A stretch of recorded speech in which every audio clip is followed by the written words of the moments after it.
Oh shit, I need my hat. You guys take this before me. I'll be right back. No hat, no hat. No, we like you here. Oh, Okay, we are already live. no. So, hey Well, then I'll everyone. take it from here. The Yeah, Ragtag Bunch. Welcome to the brave, bold new world of international online democratic nations. IOD Nations, International Online Democratic Nations, is a citizen-led digital democratic online of nations. We're building tools and campaigns that pro-democracy citizens unite online. We are not a political party and not a think tank. There is no need to pay any membership fees. All we ask is if you believe in a democracy and you're a democratic, like-minded person like us, then we just encourage you to become a citizen of iodnations.org. Take it away, Chardonnay. Oh, okay. We are so happy to be with all of you. And I'm just going to do a quick introduction of some of the wonderful people who are with you. The person who just spoke is Peter Mugler, and he is, oh, I just want to make sure that I said, yeah, I did say your name right, Peter? Yes, you did. That's pretty All good. right, yay for me. Okay. And Peter is my co-volunteer coordinator. And we're just having a lot of fun trying to get people involved with us. And we are just bringing democracy to the world with laughter and joy and love and fun. It's just, we're having a great time. You should join us just for that. But Peter is from Montreal, Canada, and he's just bringing that viewpoint and some great things to us from Canada. And I love it. And I'm sorry that I'm kind of blurping because he surprised me. I wasn't planning on talking today. So this is kind of fun. This is Chardonnay surprised. Okay. At least I'm honest, and you'll always get that from me. We have Rakesh, and Rakesh is from Bangladesh. This is so right. exciting. I love Rakesh is our project manager. So you have to join us so we can make more projects to give him and keep him busy. And I mean, he's so busy, but he loves to be involved and he loves to work on new projects. And when he does, wait until you get to see some of the things he's created. He is just so creative and he puts his heart and soul into everything he does. And he's one of the most wonderful people you're ever going to meet. Um, Maybe you'll get to go to Thanks so much. Bangladesh and meet him in person. It'll be fun. You are always welcome. He's great. We IOD Nations, you see that there. That is actually Joel. And Joel, So, not Joel. Yeah, yeah, Joel. Um, and Joel was our Joel Coleman. Joel Coleman was the start of all this. We none of us would be here. We wouldn't be inviting you to join us. We wouldn't have any of this without Joel. His brain, his heart, his soul, his money, his pennies, his dollars. We wouldn't have any of this without him. It was his idea, it was his baby. He thought of it. He said, if businesses don't have to be brick and mortar, then countries don't have, we don't need boundaries. There's no reason for boundaries. We can have people joining with people and getting together and making the world better, one person at a time. And that's the same thing that I learned when I died on the other side. And that's why I joined. because it's exactly what I learned. And when I heard Joel say it, I said, there it is. He knows. He knew. Even he didn't have to die again. He just learned that in his head and remembered it. That's why people, when they come in and they hear this, they come in, you'll come in, and maybe you don't even know why you're here. It just happened. You just showed up one day. You just showed up today. And you said, why am I here? I had no plans on being here today. That's why you're here. You were brought here. Something inside of you said, you need to be here. You need to be a part of this. This is for you. You are needed at this moment in time to create something bigger, something almost unworldly, almost that just is going to make a difference, that was meant to be. This was meant to be, and you can be one of the founding parents. And Joel has opened this up. He's taken his baby and he said, okay, it's ready to present it to the world. And this is Joel right here. He just went from iOD Nations to a human face. Joel was struggling with his video camera. So He's human. yeah, yeah. Ain't that the truth? Thank you so much, Chardonnay, for all you do. Chardonnay has been a wonderful, inviting, friendly voice. So it's awesome to work together, and we really appreciate all she's doing to help us out and everybody that you see on the team here. So Chardonnay, if you're cool with it, I'm gonna sort of just jump in there. It looks Take like it away, Joel. And just please, we've got Draco wasn't introduced. Please introduce Draco for me. Well, Draco, welcome everybody. You are at IOD Nations, International Online Democratic Nations.org. We are the only Substack out there that's promoting a viable, easily implemented solution to the problems that we're facing. Draco is Chardonnay introduced everybody. We've got our team from Bangladesh, which is Rakesh, Nosib, and Draco. Draco, we call him our AOP, our Agent of Peace. And then we've got Chardonnay and Peter who have volunteered. Chardonnay lives in the States. And we've got Chardonnay. Peter is from Canada. And so they are helping me and other people here make this possible. And I'm trying to figure out why I'm getting background noise of my voice.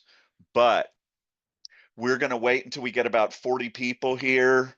It takes us a little while to get the crowd in. If anybody is here who would like to come in and join us in the Zoom call before we get into the meeting, if you are familiar with what online democracy, citizen-led online democracy is, we've got Suzanne. Suzanne, I'll come in and speak with you in a minute. We're going to post a link in our Substack chat so that anyone who wants to come in and join Suzanne, we'd like to get a certain number of people here before we roll into the actual presentation. And it's also good to invite conversation.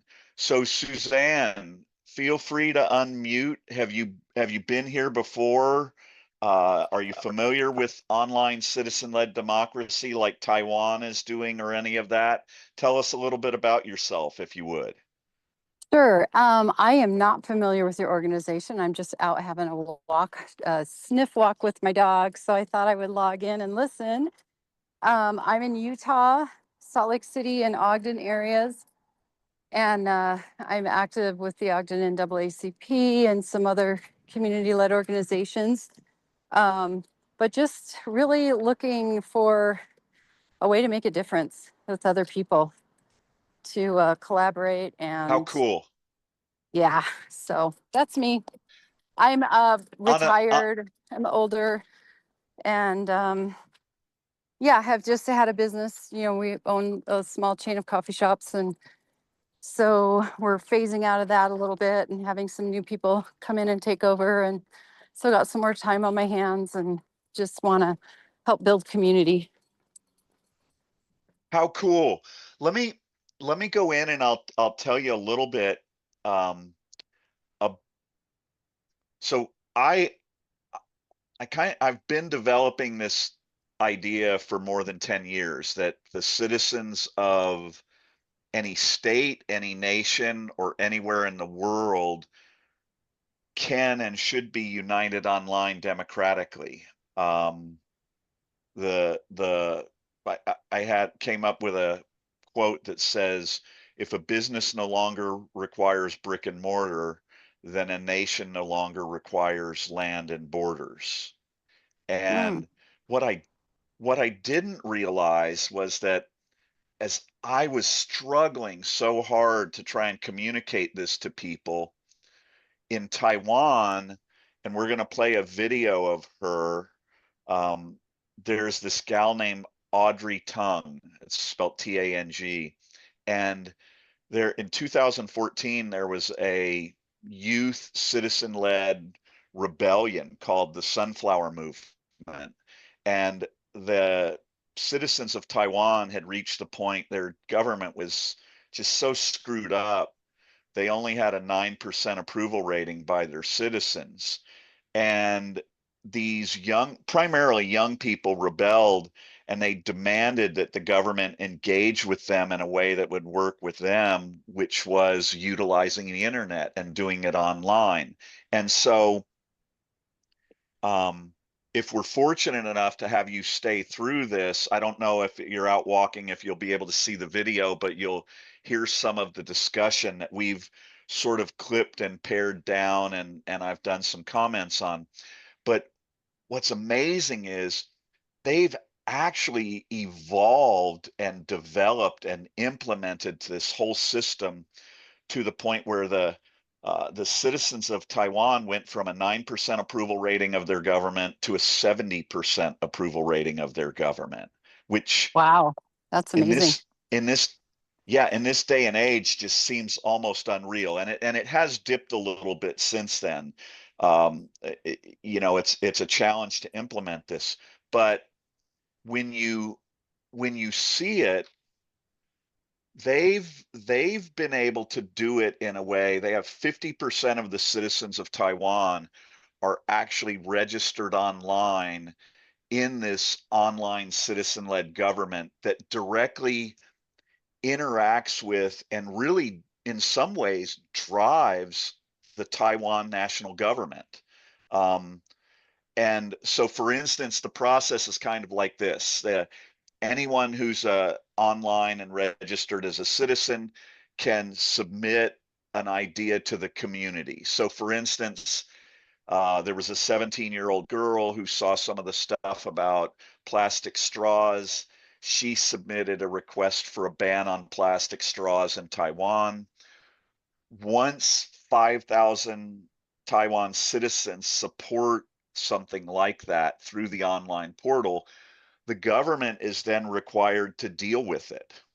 And so in pretty rapid fashion, the government put out, to the best of my understanding, a a petition or a law or however they constructed it, and it passed. And so Taiwan banned plastic straws because a 17-year-old girl engaged with the government online and requested it, and the citizens of Taiwan supported that. And that just seems to be just such common sense. What does it, I mean, I'm imagining, but how do you see that? What does that open your eyes to any of this? Well, it does. When you said any citizen can log on, do you mean a citizen of your nation, or just any Taiwanese person could log on and make a Well, so suggestion? yeah, what I'm talking about, so to try and paint this picture for people who are in this live chat,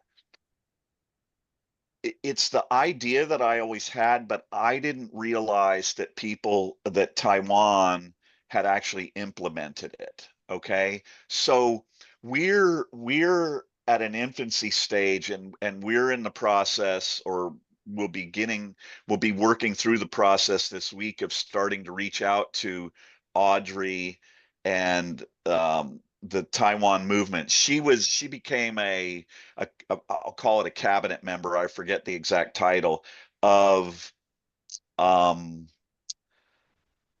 I forget the title of it, but it had to do with technology. She was like the cabinet member for technology in Taiwan.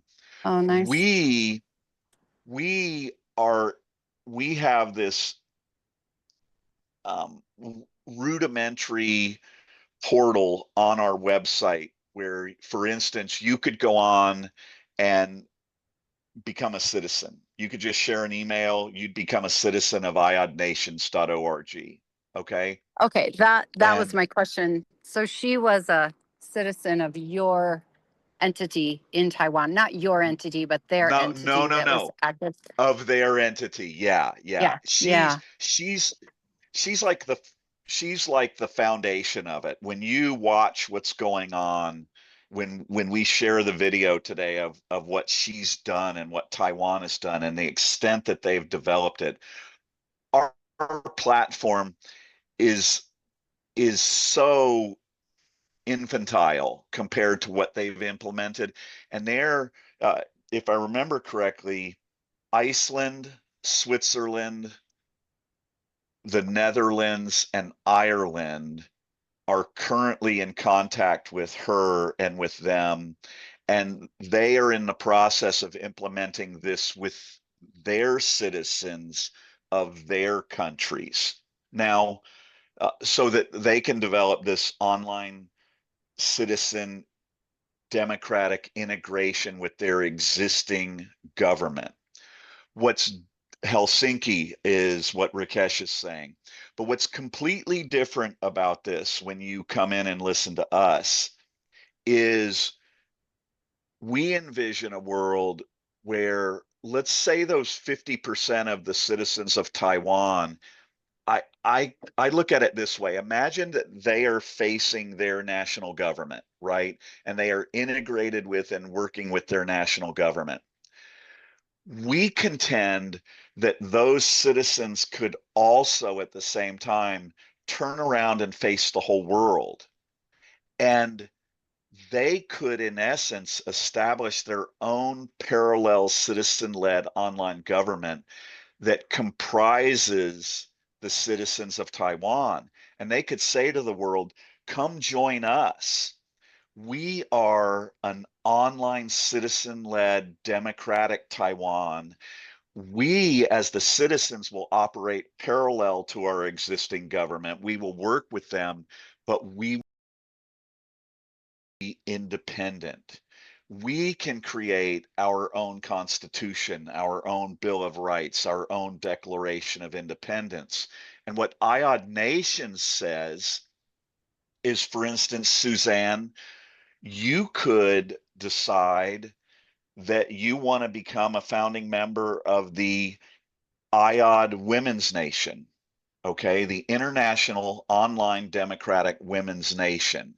And because what happens is when you unite online and you turn and you face the world, you can develop two kinds of citizen-led nations. You can do a cause-based nation, okay, which could be women or veterans or artists or LGBTQ plus or whatever it is that the citizens of the world decide they want to unite online as.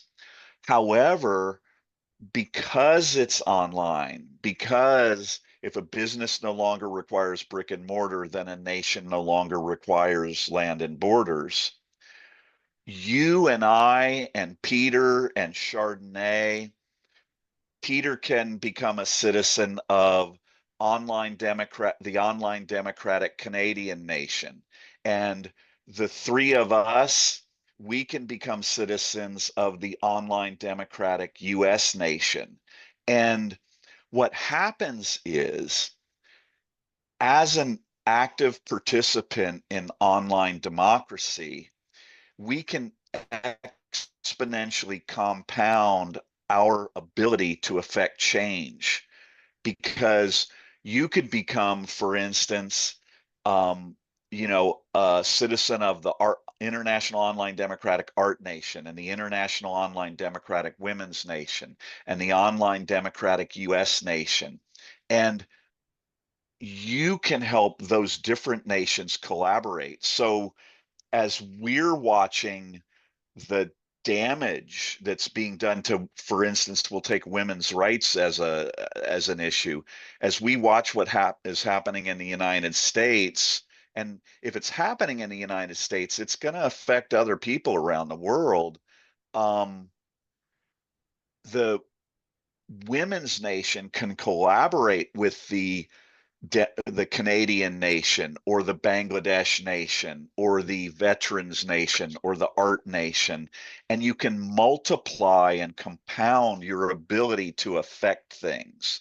And that's where we're proposing something that is the same format that Taiwan is doing, but really blowing it up into an international movement where imagine the power and influence that an international online democratic women's nation could exert all across the world.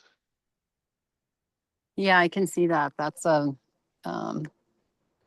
you're a methodology of organizing around different issues internationally, but with your own local, either be it state or, well, I guess you'd be American.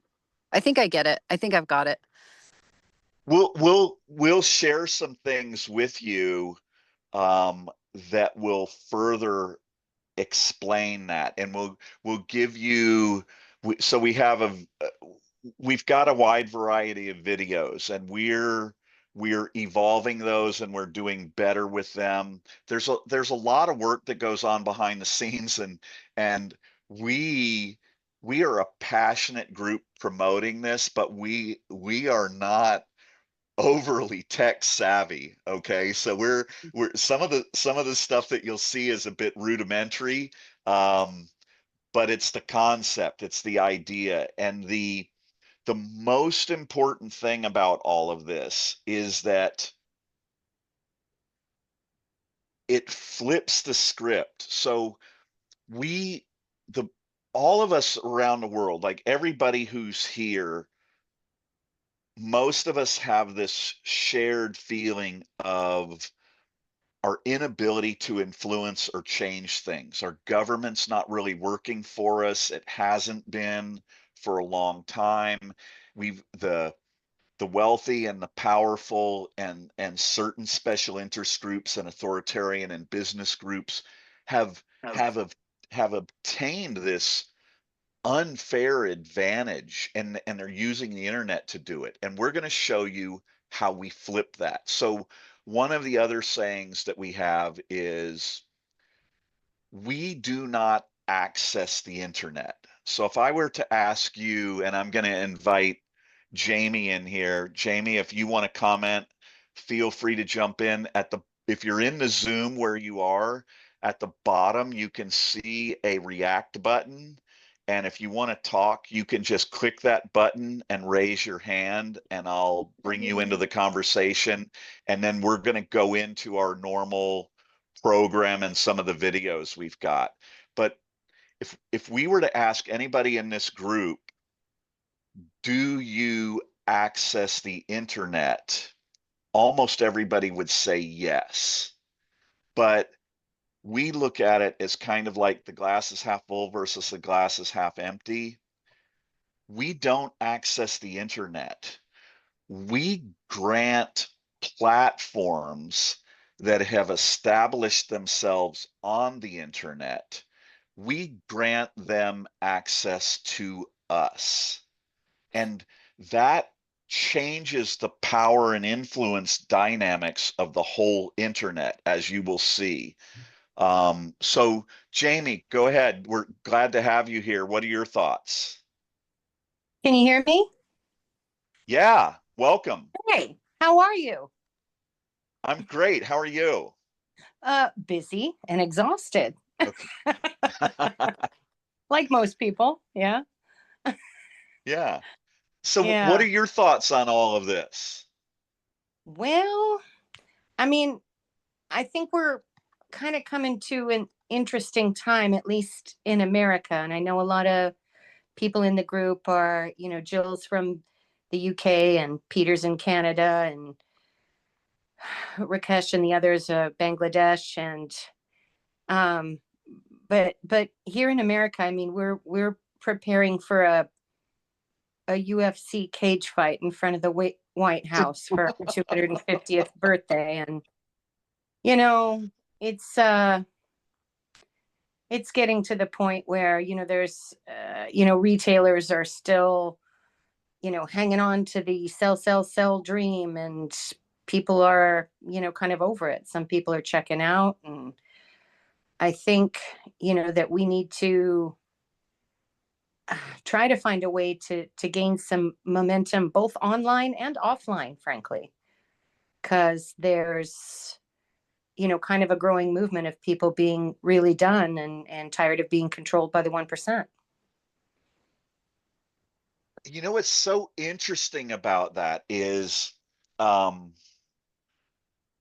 I've done a lot of introspection and insight on the way my mind works, okay, and how I develop this idea and that kind of stuff. And one of the things that I do is I have a predisposition to flip a script. So I think of it like this, like yin yang. Anything that's good is bad, or is positive is negative, and all of that. And when you talk about that, I think one of the other aspects about our world that has led to part of this is our loss of Oh, no, no. personal connection, in our communities. And um, we've we've kind of lost some of that collaboration. And what I think is we're going through this thing where we're worried about AI, and we're blaming it on the internet, and we're talking about all the problems that social media is causing and all of that. But really what fits under the umbrella of what we're talking about here is, let's flip that script.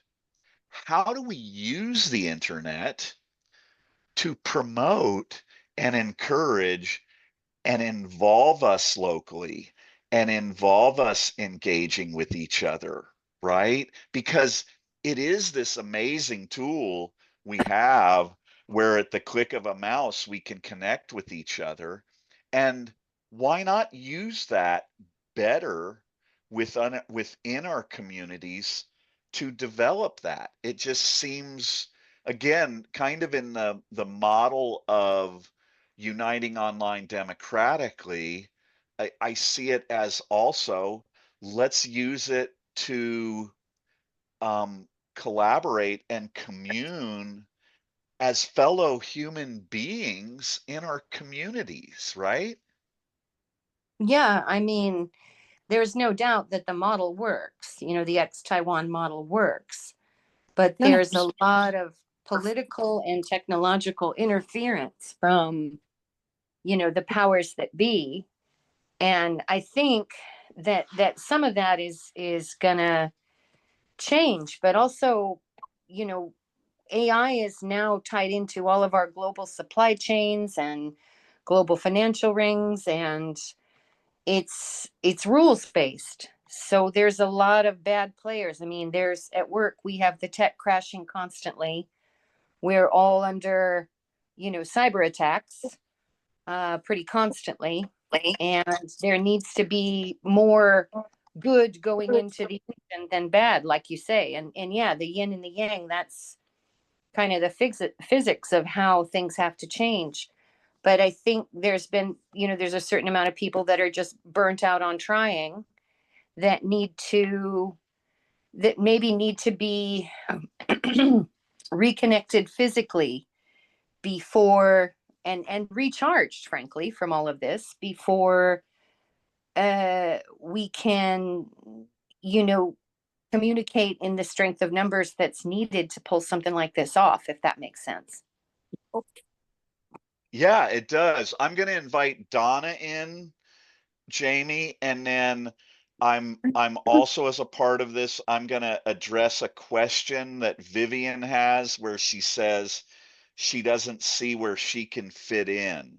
So I think what I'll do is, I know you've seen a lot of our content, but I want to share that with the other people who are here and move through the show. So, you know, to try and help them understand that, and then hopefully you'll be able to stick around and help discuss that with some of them, and we can get them engaged, if that's cool. Yeah. Okay, so Donna, any thoughts? I see you there before I address Vivian's question. I just think we have a lot of work to do. I agree that disengagement is not the route we need to follow. I think it's hugely challenging to tell people the need to function as a community, because people don't know what that is. So we need a lot of people thinking and trying to provide some leadership. Well, okay. What we will try to do today is we will try to show that there are these ways to utilize the internet, that the ability to accomplish those things. And I'm not portraying this as some pie in the sky, you know, all you have to do is click your mouse or tap your screen and everything's going to be wonderful. I'm not that naive, and I don't think most of us who are here are that naive. But our premise is that democracy always fails. Throughout history, every democracy that has ever happened has failed. And it's gone through this strife and these problems and these challenges. And I'll actually hopefully read a section to you from an article that I wrote that addresses that. And so our premise is the hard work, you know, once we're united and trying to figure out how to collaborate and how to work through that democratically, will always be the process. But the ability to unite is easier and quicker than it has ever been before because of the internet. So Vivian, your comment was, where do you fit in? And the what we would say to you is, you can fit in however you would like. And so, Draco, we're going to start the show today with the law of diffusion of innovation with Simon Sinek. So if you can get that ready, I think that'll be kind of a good way to kick the show off. We've got about 62 people here, and we can use that to kind of address what Vivian is talking about before she has to get out of here. So Vivian, I'll when Draco has that ready, what I would say to you is,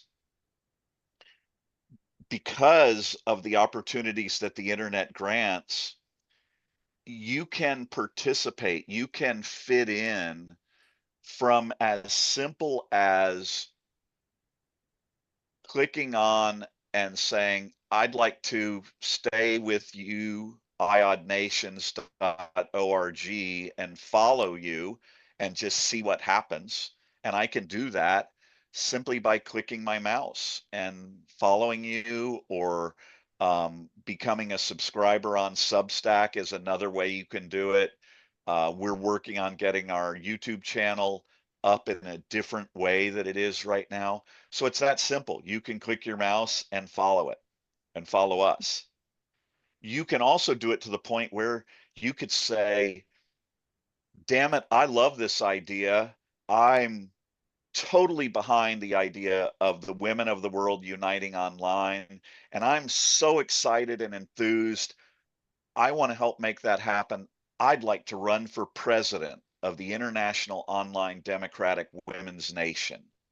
And you could choose to do that, and anything in between. You could work with us on email campaigns. You could work with us sharing things in social media.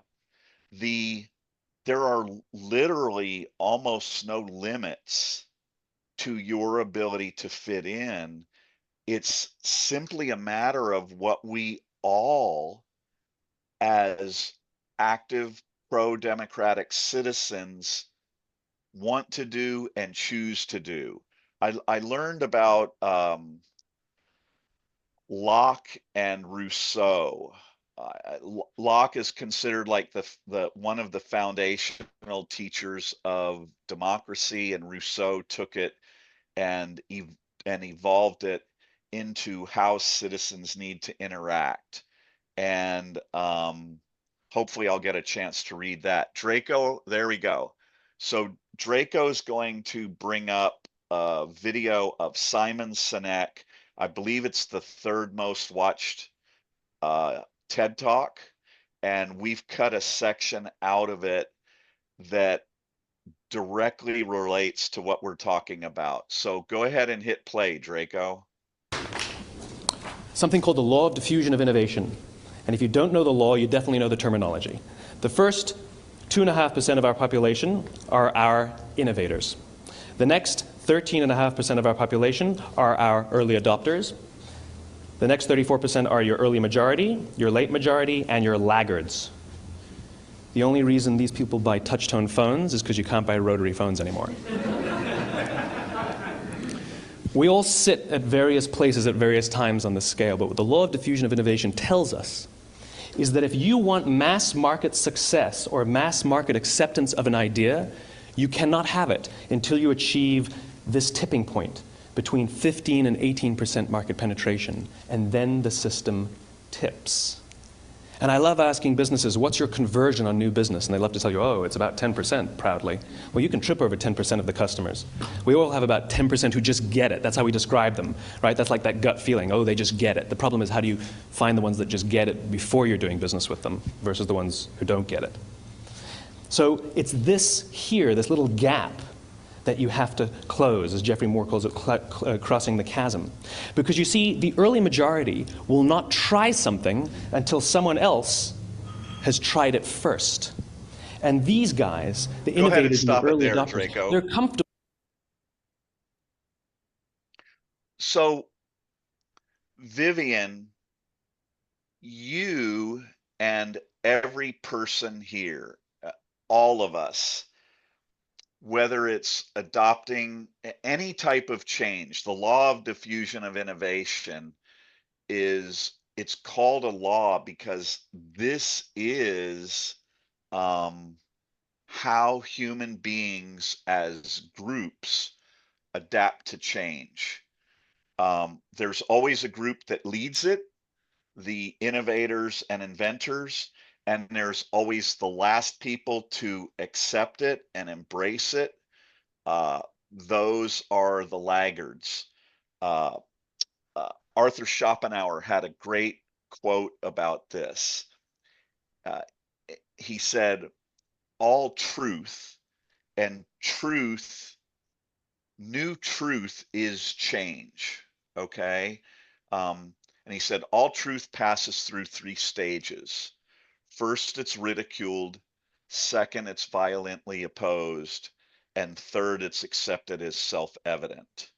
So we borrowed clips from a video that I think Coinbase did, where they go through and they talk about the rejection of automobiles by the people who were in favor of bicycles and horses, and then the rejection of flight by the people who believed that the automobile was all that was needed for change, and then the rejection of manned flight, or I said manned flight, then the rejections of the internet. And so for you, Vivian, at this point, you and everyone else who's watching this, we all lie on some part of that curve of the law of diffusion of innovation. Now, for instance, Peter and Chardonnay and Rakesh and Draco and Nosib and Jamie, they have heard this presentation, they've listened to these ideas, and they are part of the first 2.5%. And they're saying, I get part of this, I understand it, and I want to help be a part of making this happen. Susan, who just joined, or Sam, or Maya, or yourself, Vivian, you will watch what's going on, and you'll try to figure out where you are on that curve, and we will try and help you do that. And that is where we are. And so I'm gonna not keep talking, and I'll ask Draco to pull up the Earth, I'll call it the Earth video. Draco, if you'll pull that up. Anybody here, Peter, Chardonnay, anyone else want to raise their hand and comment before we play that video? Any thoughts? Not yet. Okay. Peter, go ahead.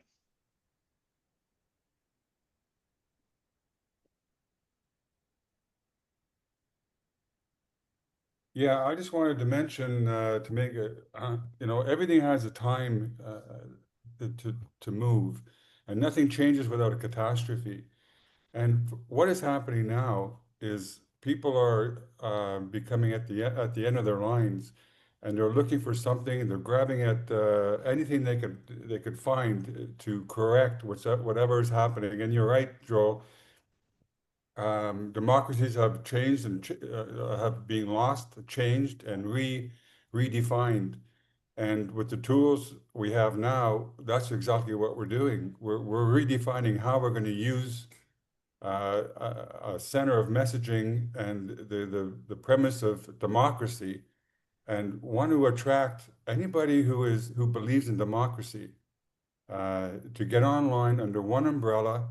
You can belong to as many groups as you want, but when it comes down to making a change, to go to use this platform to make that change, because numbers count now, and we all know that now. There's not even an argument. And like I said before, and Joel said it before also, that when things are failing, people come together and they change it.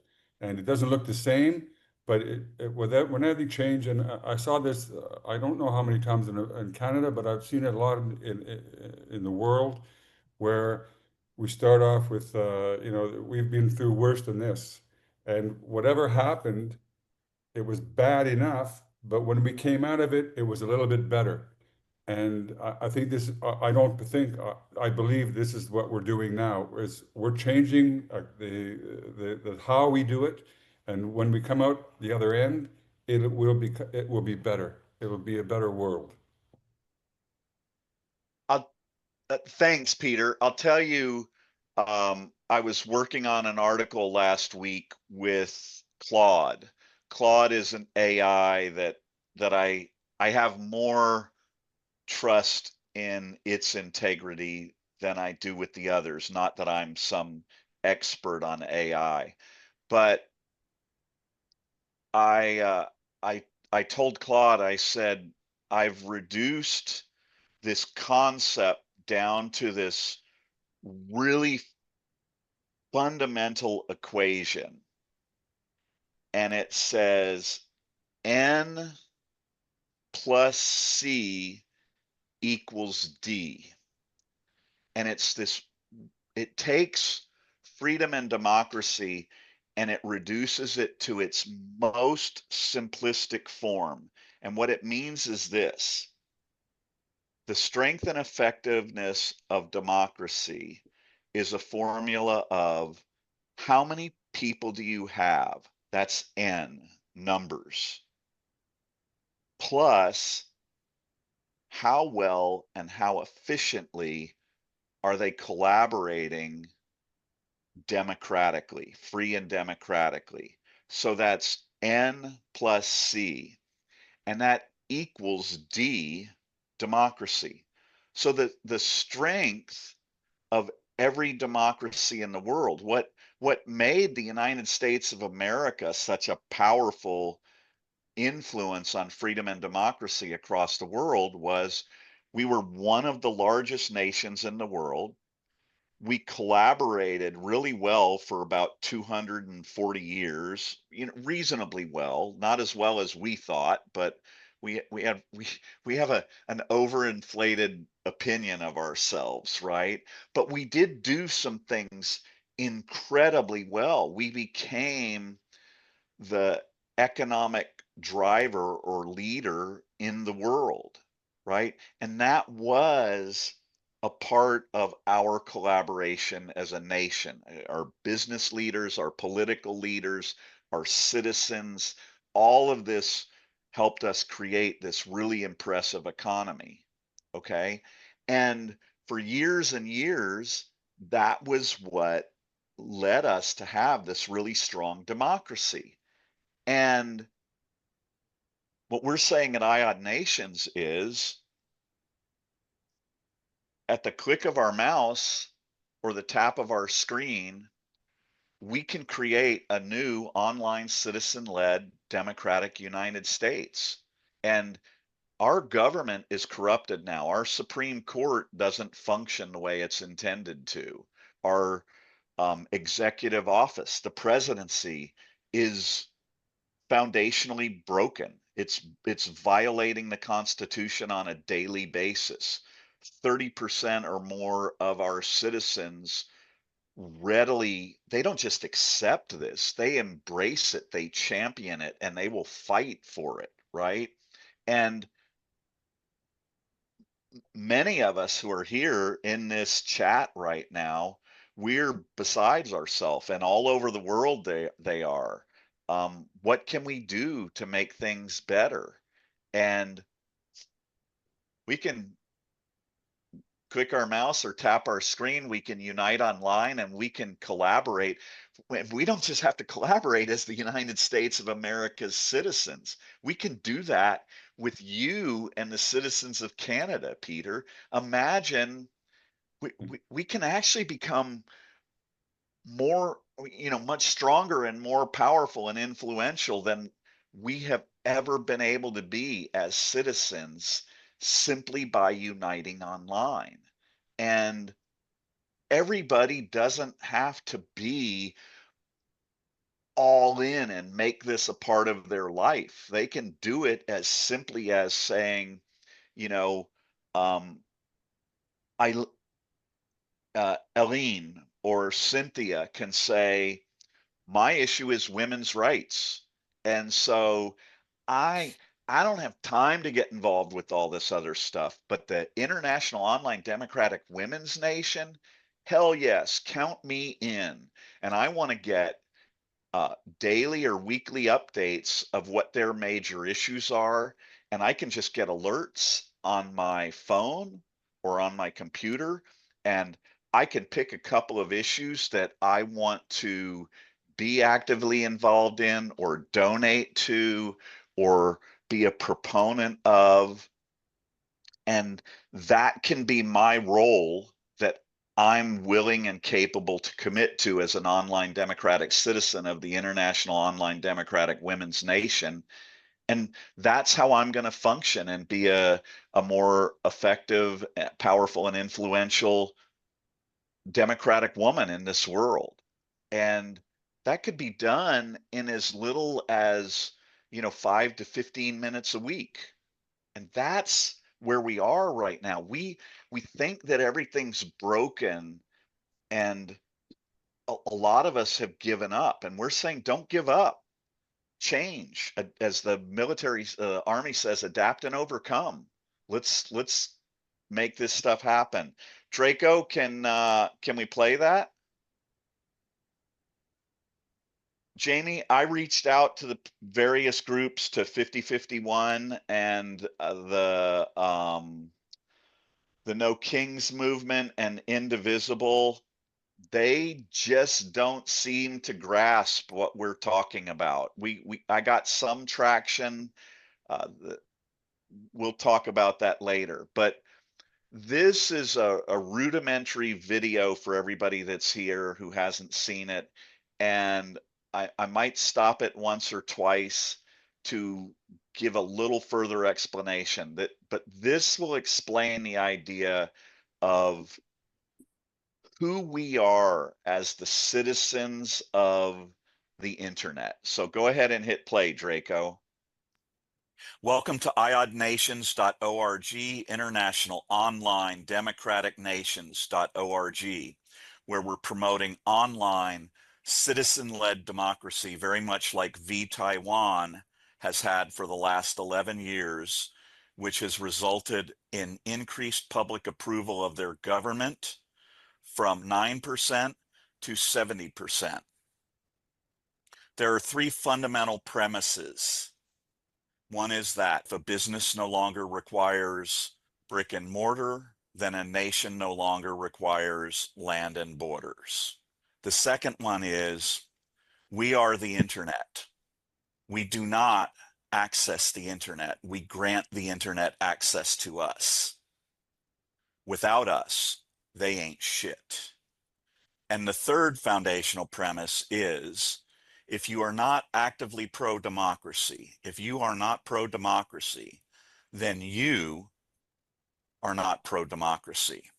So Bernard Shaw said, you see things and ask why. I dream things and ask why not. This is planet Earth. Humans have existed on planet Earth first as tribes and now as nations. Nations are the highest form of human collaboration that has ever existed. But does a nation require land and borders? In this next slide, you see us, the humans, the world's citizens who are on planet Earth. Currently, we are being used and abused like crops or cattle or swine. And we are being exploited. About 30 years ago, Al Gore invented the internet. And at IOD Nations, we ask you to consider looking at the internet as if it's its own environment or atmosphere, and it completely surrounds planet Earth and all of human existence now. So our world has changed in ways that were never viable or did not exist until Al Gore invented the internet. And now this is what's happening on the internet. We currently have these entities. These are a visual simulation of some of the most powerful and influential entities in the internet, but they are not the internet. They have trained us, in essence, to think that they are the internet. And the arrows that you see going out is this representation that we have. If I were to ask anyone here, do you access the internet? And virtually everyone would say yes. And that's what the arrows demonstrate, is that we are accessing them. And these are bad actors. They are malicious. They are destroying world democracy. And they believe that they've also already obtained dominion over the internet. But here's what they don't realize. We are the commodity that they market. Without us, Facebook can't sell advertising.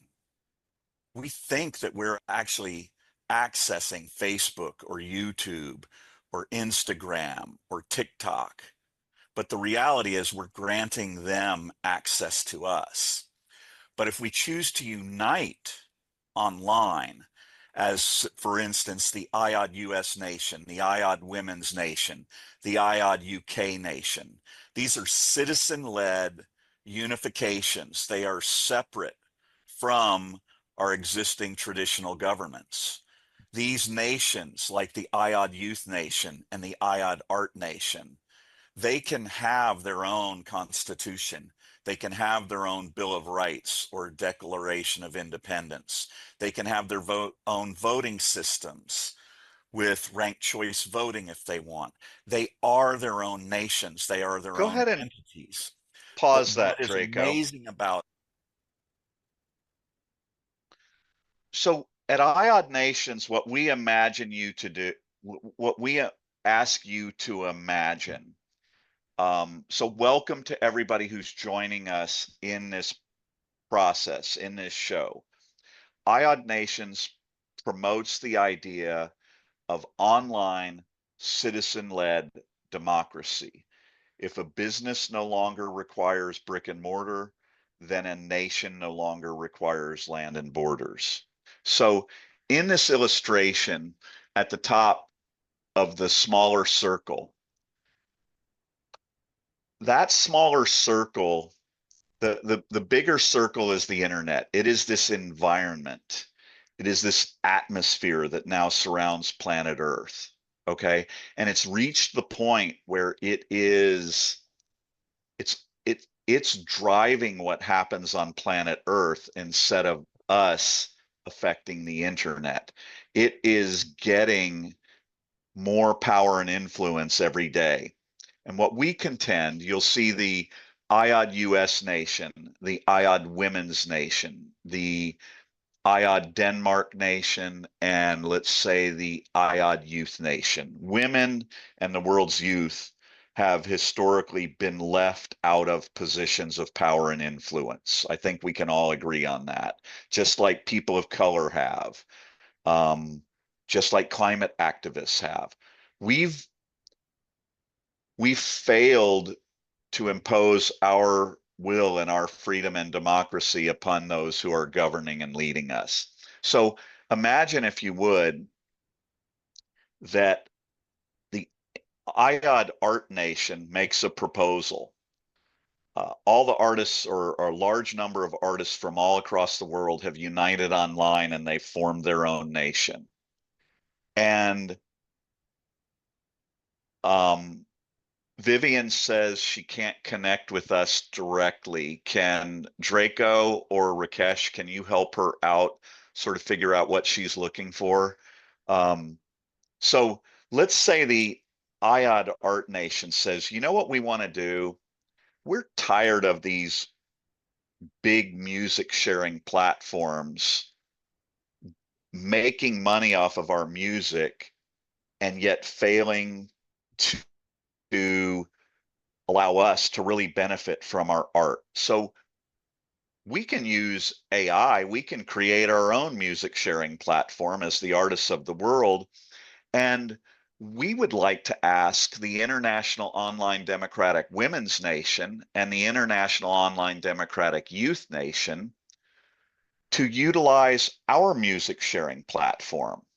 And what we will do is we will allocate the majority of those proceeds to the artists instead of a big corporation, because we believe that's the right thing to do.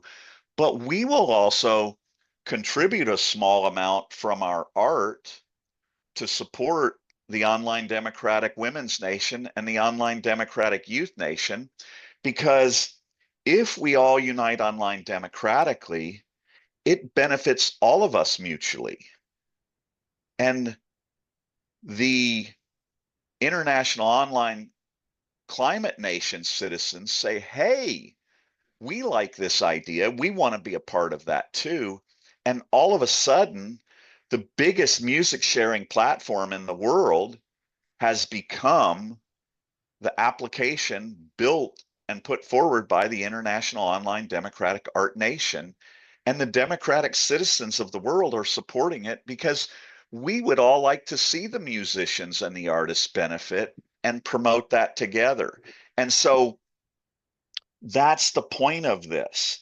And the citizens, the Online Democratic US nation citizens, and the Online Democratic Canadian nations that Peter has helped work with, they also say, we think that's a damn cool idea.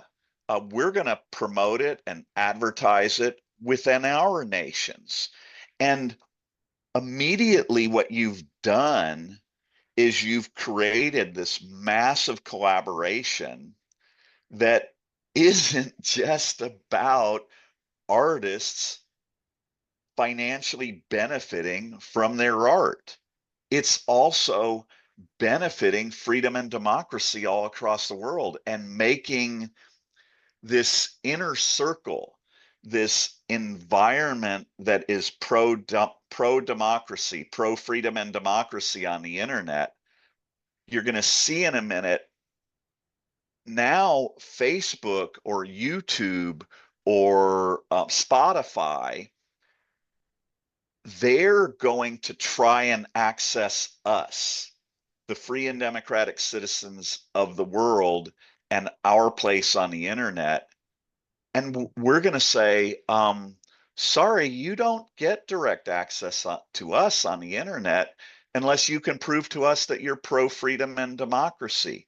And we then become the most powerful force on in the world, because we are the internet. Without us, without our money for them to commoditize us, they ain't shit. So the arrows will promote that and we'll let it continue. Go ahead and hit play, Draco. This is by uniting online and establishing some filters. We realize that we can set up filters that do not grant them direct access to us, because we are the internet. Without us, they ain't shit. Okay? When we unite and we establish that every entity that wants unfiltered access to us, whether that's economically, socially, religiously, politically, internationally, if they want access to us, we require that they prove that they are pro-democracy. Otherwise, they get filtered access to us. And at this moment, when we do this, we have completely flipped the script, right? All we have to do is target any one of these entities or any one entity with enough people united online, and then everybody, all of the others, once you down one or once you significantly impact one, all of the others, if you're large enough, if you're united enough, if you're collaborating well enough, they all start coming to us. Then when that happens, we aren't— Go ahead and pause that, Draco. So here's the point of this. Every entity that you see up there, so we're talking about the platforms, Facebook, Reddit, Spotify, Pinterest, Snapchat, TikTok. Okay. They're commoditizing us, their value. Facebook's value dramatically decreases if the pro-democracy citizens of the world unite and put up a filter that says, Facebook, you don't get direct access to us unless you're pro-democracy. The minute we are united online and we set that parameter, you need to be pro-democracy, all of these other entities, every business, major business in the world, every country in the world that has an online presence, which is everybody, the pro-freedom and democracy citizens of the world are the largest group that exists in the world, right? Women make up 50%, roughly, men make up 49%. I'll guarantee you more than 51% of the people in the world are pro-freedom and democracy because they recognize what comes with that. So we become the most powerful and influential force on the world. And once you flip one of these platforms that operate within the internet, the others are going to be coming to us and saying, what do we have to do in order to get direct access to you? Well, Facebook, what you need to do is you need to put together your corporate mission statement that announces that you're pro-freedom and democracy. You need to get the endorsement of at least 65% of your employees demonstrating that you are pro-freedom and democracy. And for instance, IOD Nations, we can't run an ad with Facebook that uses the words freedom or democracy because they forbid it or they downgrade it. Well, sorry, Facebook, that's the end of that. As a matter of fact, when IOD Nations or someone else wants to run a pro-freedom and democracy ad, you're going to change your damn algorithm so we go to the top of the list. And if you don't, we're not going to give you direct access. We are the internet. We flip the script. And once you do it to one of them, instead of us trying to force and compel them to do it, we're the largest contingent of people in the world. They will come running to us if we unite and establish these filters. Go ahead and hit play, Draco. Figure out how to protect ourselves from them. They're in a feed like this, trying to figure out what they need to do to get access to us so that their business models stay viable. And if they don't adapt, if they don't demonstrate that they're pro-freedom and democracy, we are the internet. Without us, you ain't shit. And that's when we flip them off and we let them know that the whole dynamics of what's going on in the world have just shifted. And everything, economically, socially, militarily, politically, it's all now put into the hands and largely controlled by the pro-democracy citizens of the world who have united online.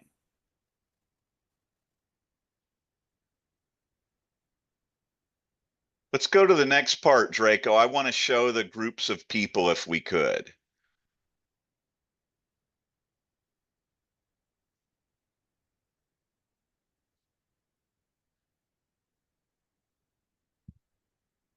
We use these as samples of different groups of people.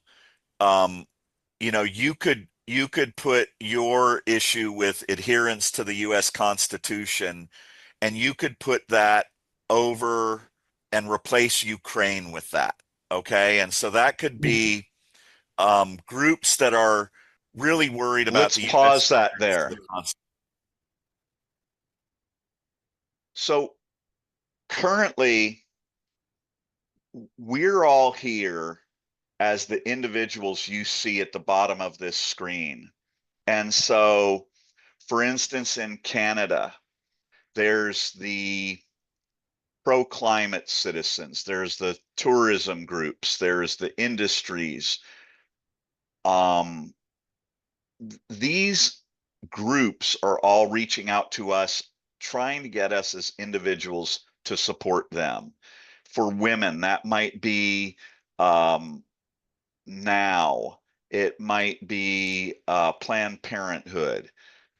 These groups are the ones who you find, it could be politicians who are representing women. They're asking you for money. They're asking you to support them. The same thing with BIPOCs or unions or with Ukraine, right? They're all targeting us as individuals.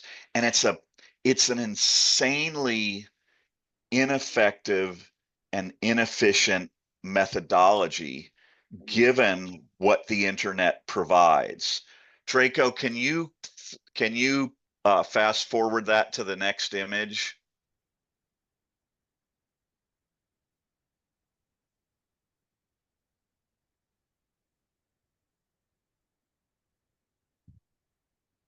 In this next image, what you're going to see is how Uniting Online flips that script.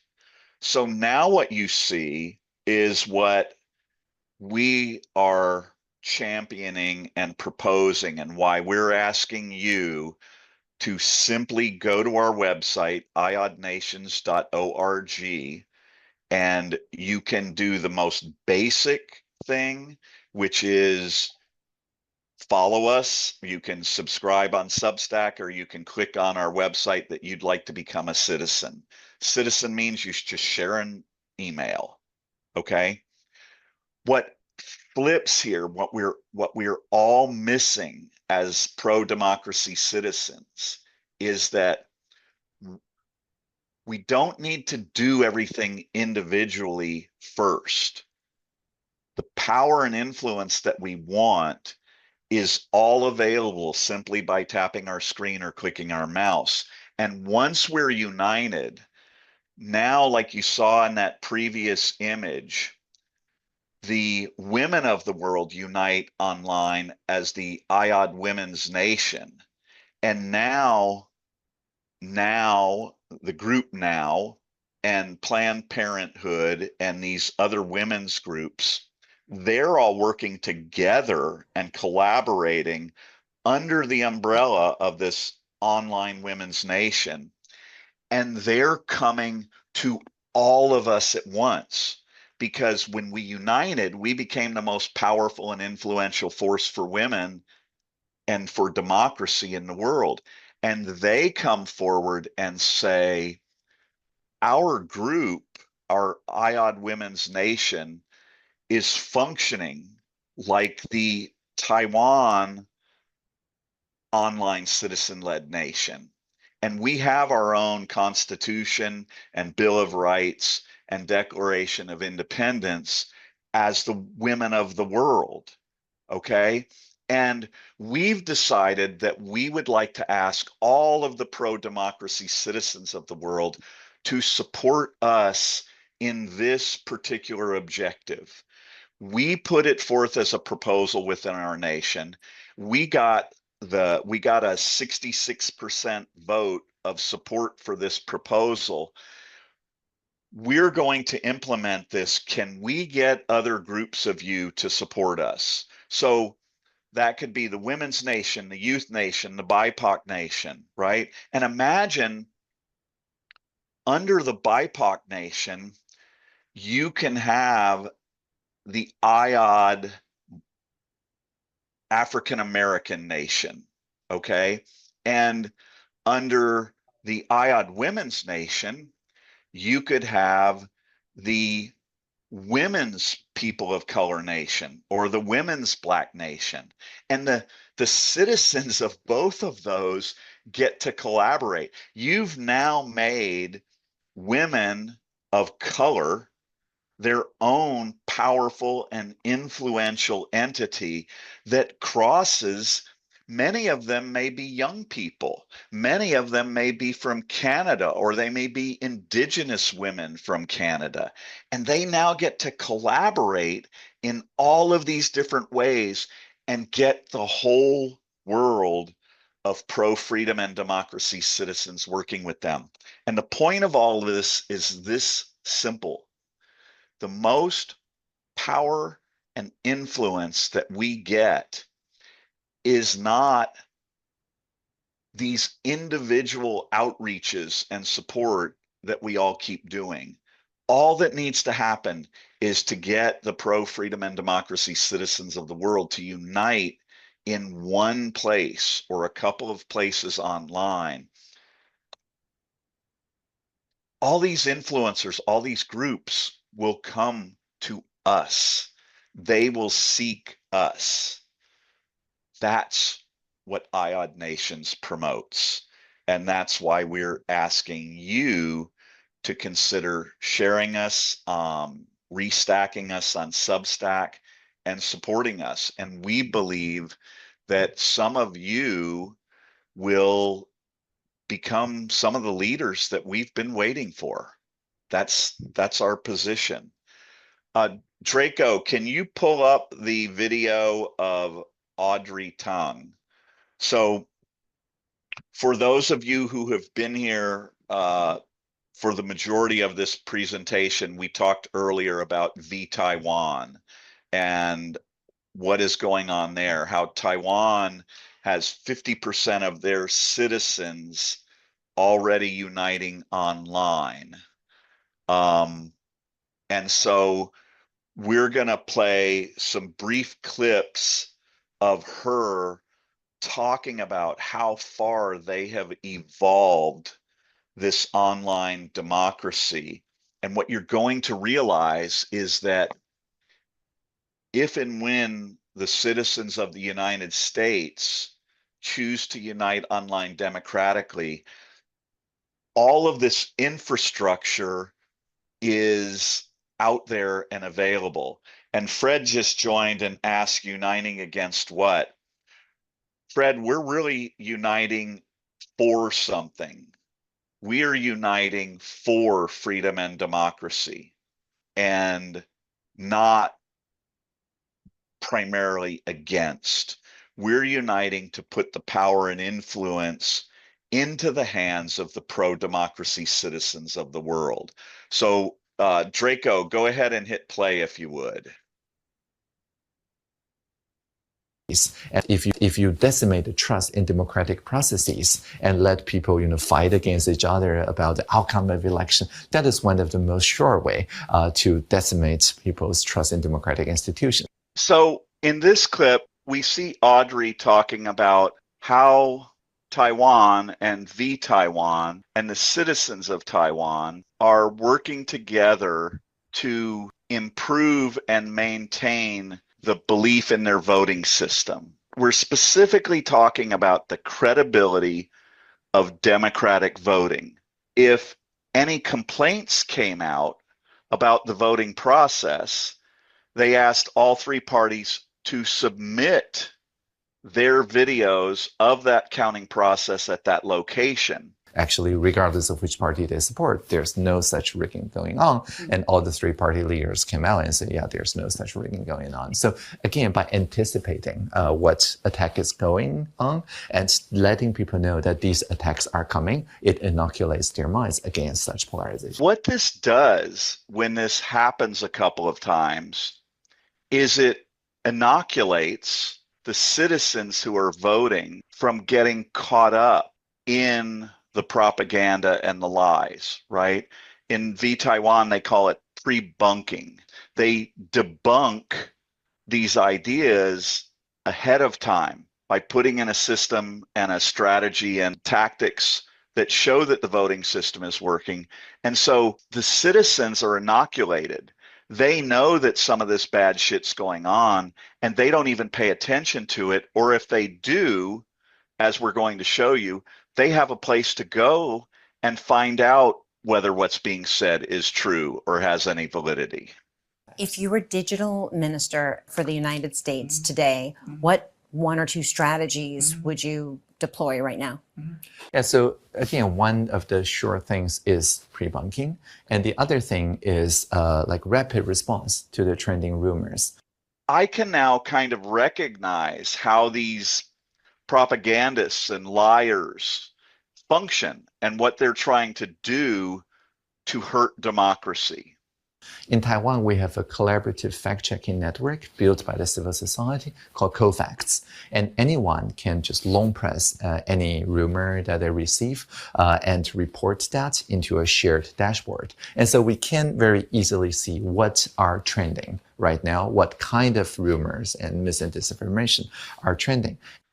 And so here with this application called CoFacts, what vTaiwan has done is they've kind of combined from the debunking where you can find out what's not true. They have CoFacts in which the system is allowing the citizens to participate in putting in information, sharing some of the stuff that's out there, and they put it into CoFacts, and CoFacts has an AI that is already set up. They bring it in, they focus on what's true and what's not true and what are the trends in society. So not only does CoFacts give a way for people to help contribute to making sure that the truth is known. And now the CoFacts community works with language models with AI so that AI is able then to compare a incoming trending rumor with all the debunk and pre-bunk rumors before and offer this kind of first take that can then inform the citizenry. Here, Audrey explains exactly what I was just talking about, how the two systems work together and how they use AI as an efficient and accurate and unbiased way to get to the root of those things for the citizens. This kind of debunk bot is also available in the US. So I would advise that people try it out at debunkbot.com. Debunkbot.com. Imagine in the United States, I mean, especially in the United States, because we are currently subject to propaganda, misinformation, and lies in the history of our country. So right now, we as a nation of pro-democracy citizens, we could unite online democratically. Imagine if we had 1 million US citizens who began using the debunk bot. It would be a system where even the citizens who don't agree with the answers, they could actually come in and participate. And if they don't participate, that's up to them, because the citizens of the United States who are committed to making sure that there's a place to go where the citizens are ensuring that truth and accuracy and fact, we don't have to wait for other people to give us permission to do that, right? We are free, democratic, and self-determinate citizens in the United States of America.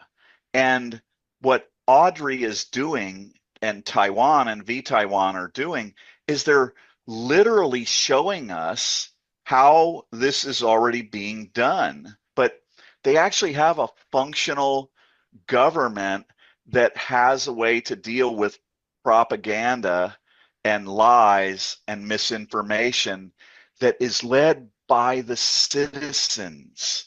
The citizens are the ones who made this happen because they united online to put all of this in place.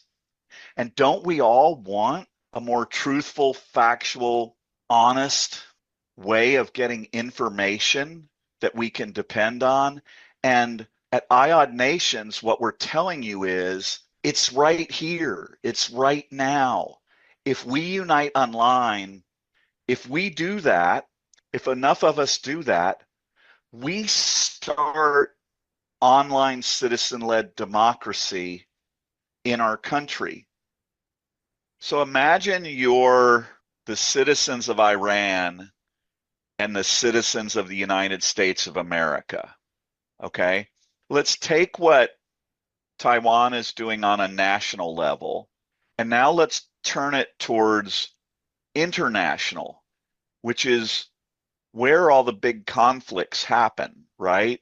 And they can impose their will upon this conflict in ways that were never possible before. And it can all be primarily led by the pro-democracy citizens. You literally have a new way for the citizens to protect and defend and try to prevent war. It just changes the dynamics of everything, doesn't it? And that is how IOD Nations recommends and urges that we unite online as pro-democracy citizens and build the next great democracies.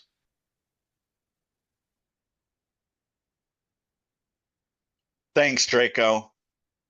We're going to come in and open this up. I think we had another, anybody who would like to come in and participate in the discussion, we invite you. We would love to talk to some of you about this and answer some questions. I'm going to read a section from an article that we're about to publish. The guys will share a link with the Substack chat that can bring you into our Zoom chat if you would like to participate. But this is, I had heard of John Locke, and I knew of Rousseau, Jean-Jacques Rousseau, but this is a part of a discussion that I had with the AI named Claude, and this is what Claude and I came up with as another way of explaining this. And it says, John Locke gave the modern world its democratic foundation. Governments derive their legitimacy solely from the consent of the government, of the governed. Not from God, not from hereditary right, but from the people. So that was Locke's foundational position when, and Locke, and what Locke wrote and championed was one of the foundations that the founding fathers of the United States of America used as the outline to create our US democracy, and every democracy in the world has done that. And so think about that. Governments derive their legitimacy solely from the consent of the governed, not from God, not from hereditary right, but from the people.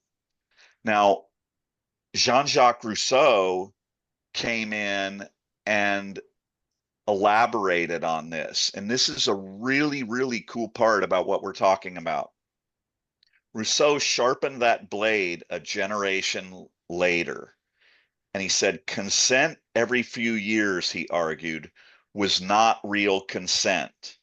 Genuine democracy required ongoing participation.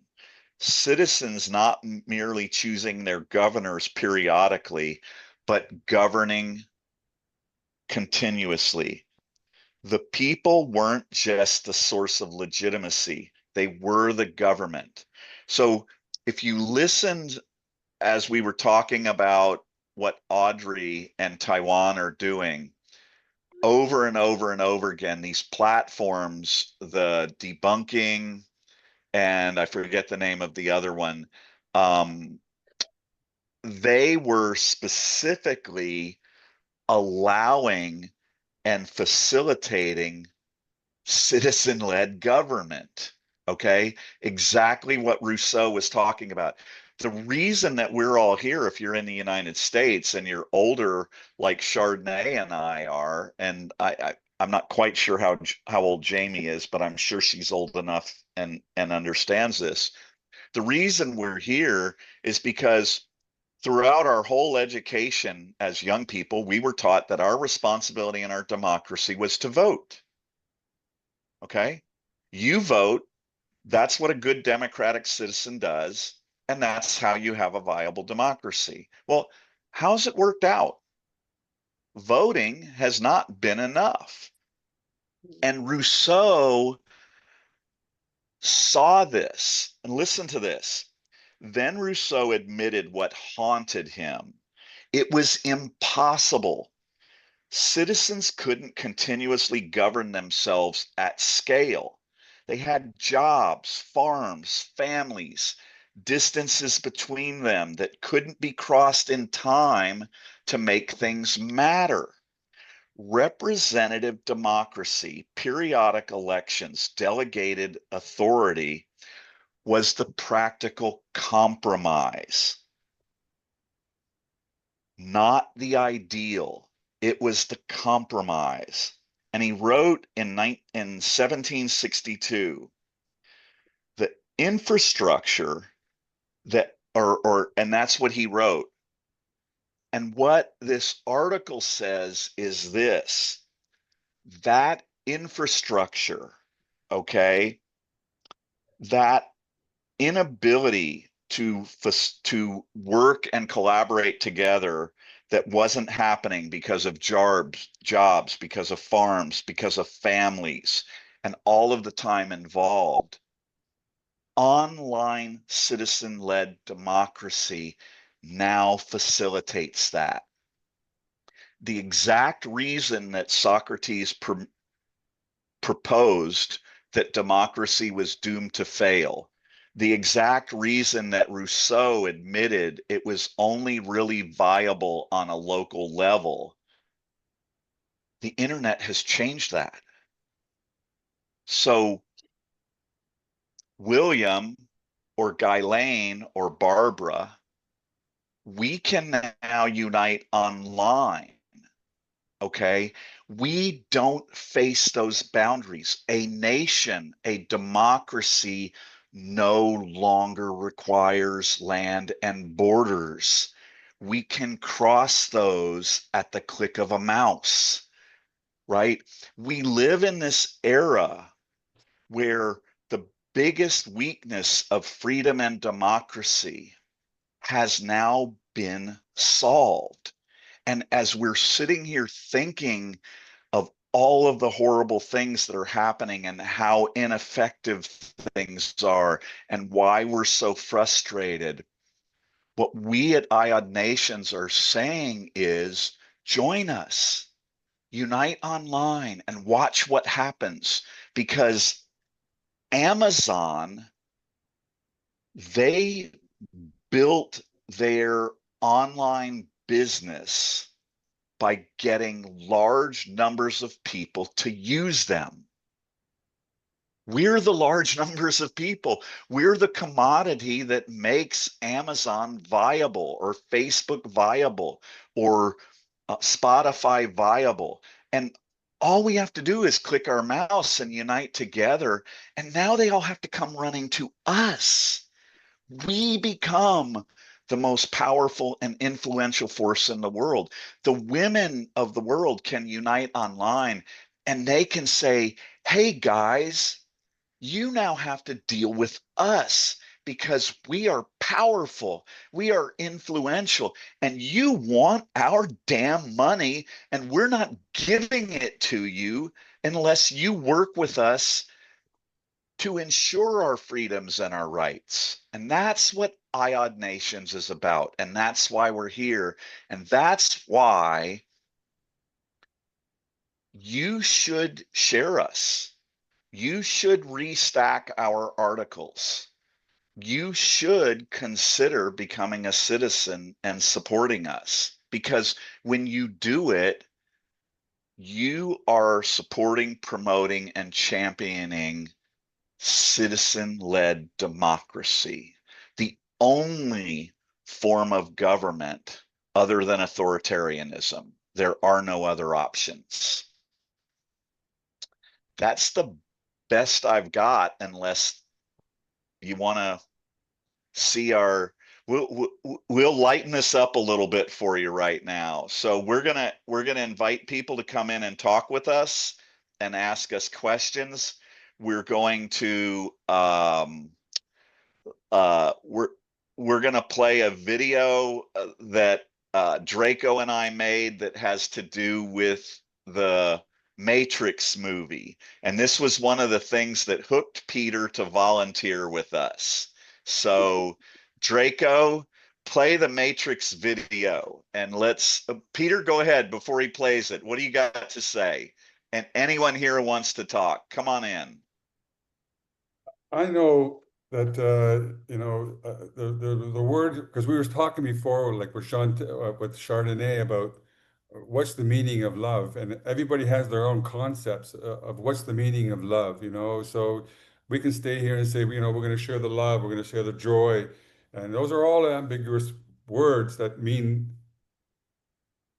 something different to everybody, but we know the concept.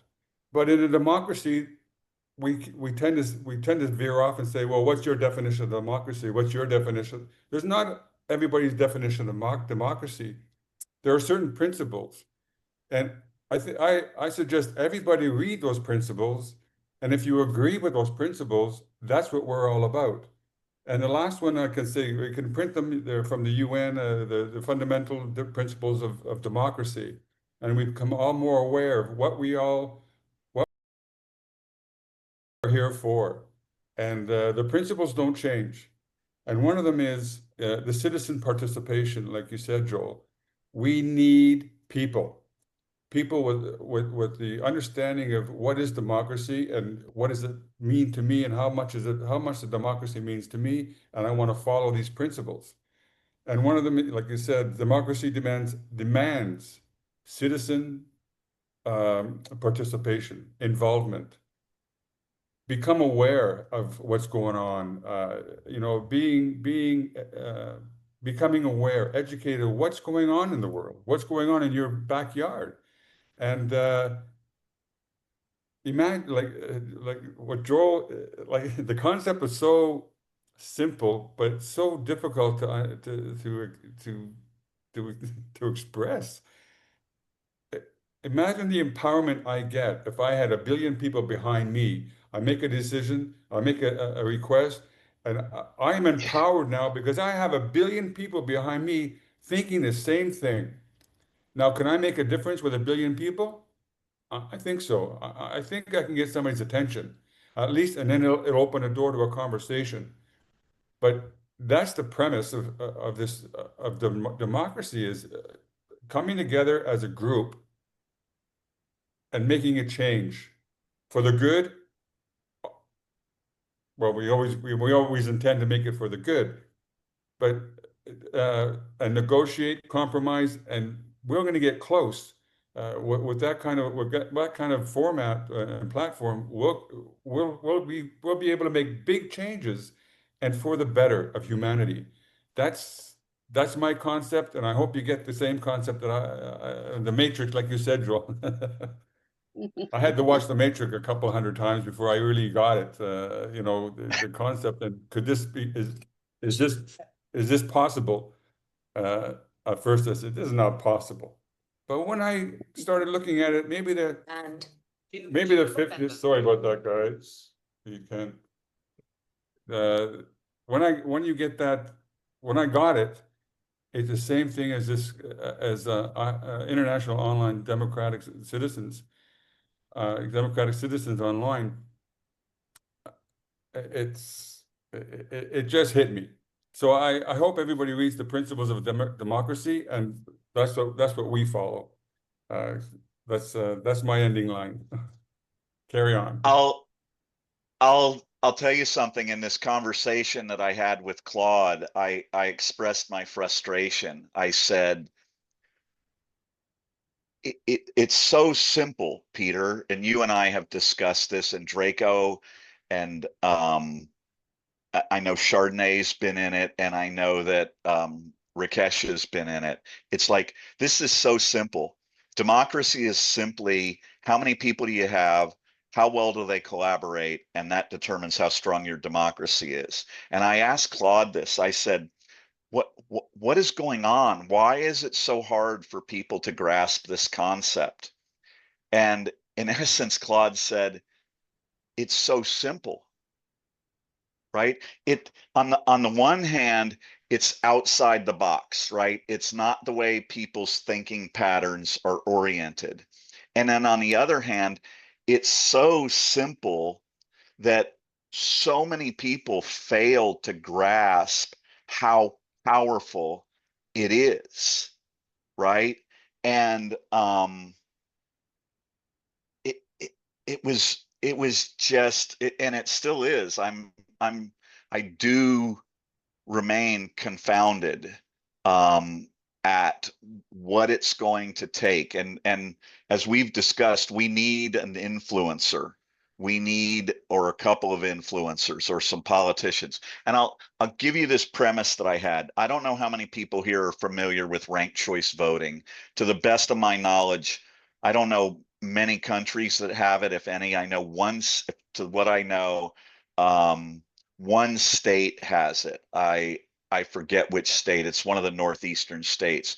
But in California, we just had an election, and a gentleman named Becerra looks like he's going to run against a conservative who is, in essence, running against freedom and democracy in the United States. And Becerra won this election because Katie Porter and some other Democrats took votes from Tom Steyer, and Becerra is being heavily funded by Chevron and the oil industry, which is really not in the best interests of the citizens of California, the citizens of the United States, or the citizens of the world.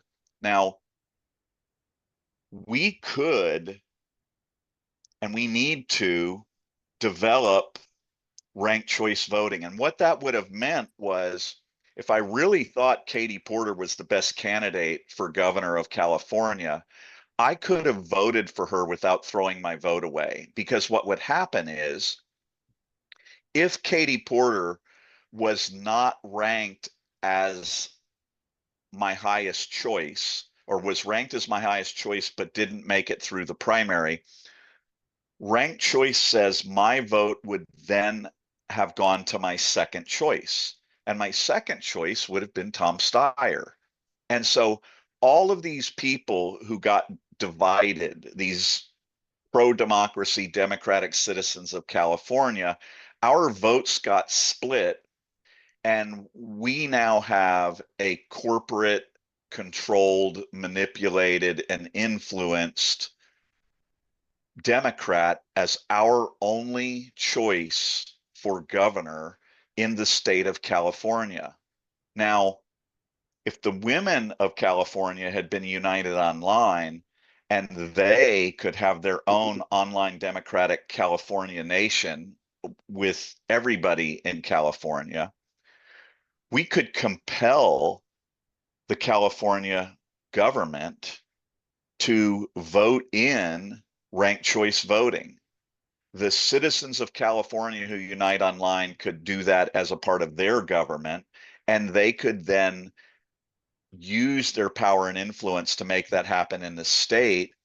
And we would have an election process that the wealthy and powerful can't exert so much control over. And that is just one indicator of how pro-democracy citizens uniting online can influence what's going on. And we're going to play a fun little video for you, but to the 120 people who are here, I can virtually guarantee you that you have not been in another Substack, even if it has 100 times as many people as we have here. You've not been in another one that proposes an idea that can work for freedom and democracy in a way that matches, like Peter said, the UN definition of what freedom and democracy is, and the definition that John Locke and Jean-Jacques Rousseau so long ago proposed, and that the founders of the United States of America used when our democracy was created. And we can do it at the tap of a screen and the click of a mouse, which no other generation has had available to them. And what a shame it would be if we allowed ourselves to get distracted from taking advantage of that. That honestly haunts me. And it's why I'm going to be here working on this until I can get powerful people in the United States and in the world to talk about this. So Draco, go ahead and let's put a smile on people's faces. As he's bringing up that video, Writing with Water said it puts things back into the right relationship where the tech world is at the service of the people. And that's exactly right. And I had that conversation with Claude, that we can command that the AIs of the world function in a pro-democracy manner. So go ahead and hit play, Draco, and let's put a smile on people's faces who like a little humor.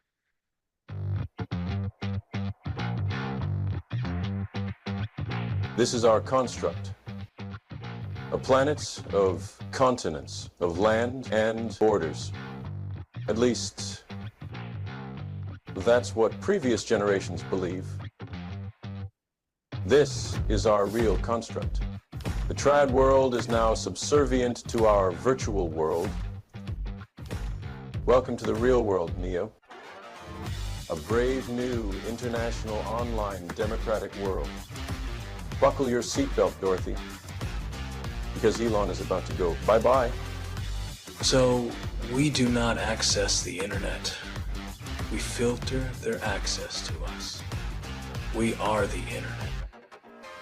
Holy shit, we can save Zelensky and Ukraine. When the world's youth and others unite online, freedom, democracy, and the world's pro-democracy citizens will now rule the world. All that must occur is for people to send an email to NATO. Those emails comprise their online citizenship. Could they save world democracy? Once united online, by the millions, we are the cure. So international online democracy is the new construct. If they build it, I will come.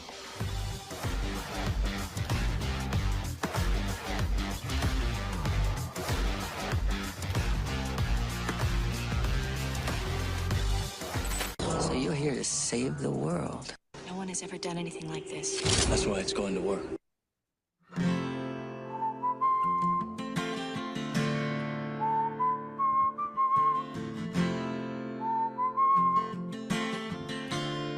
Go ahead and stop that, Draco.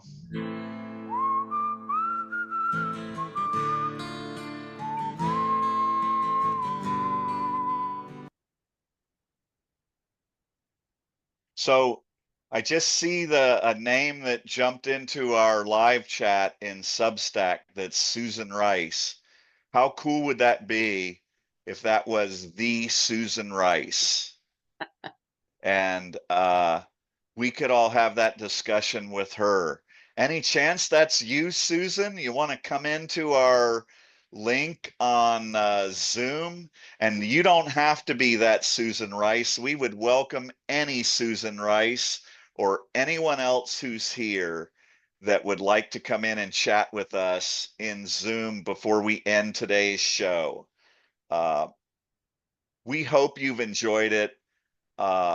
I've got to tell you, when I learned last week the real foundational ideals that we were talking about related to John Locke and Jean-Jacques Rousseau, and how online citizen-led democracy was the first time in history that we could adapt freedom and democracy to the biggest weaknesses that they saw with it, and that Socrates saw. I realized that a long time ago. What an eye-opener that is, that we have this ability at our fingertips. So if nobody else is going to join us, I will open this up to the team.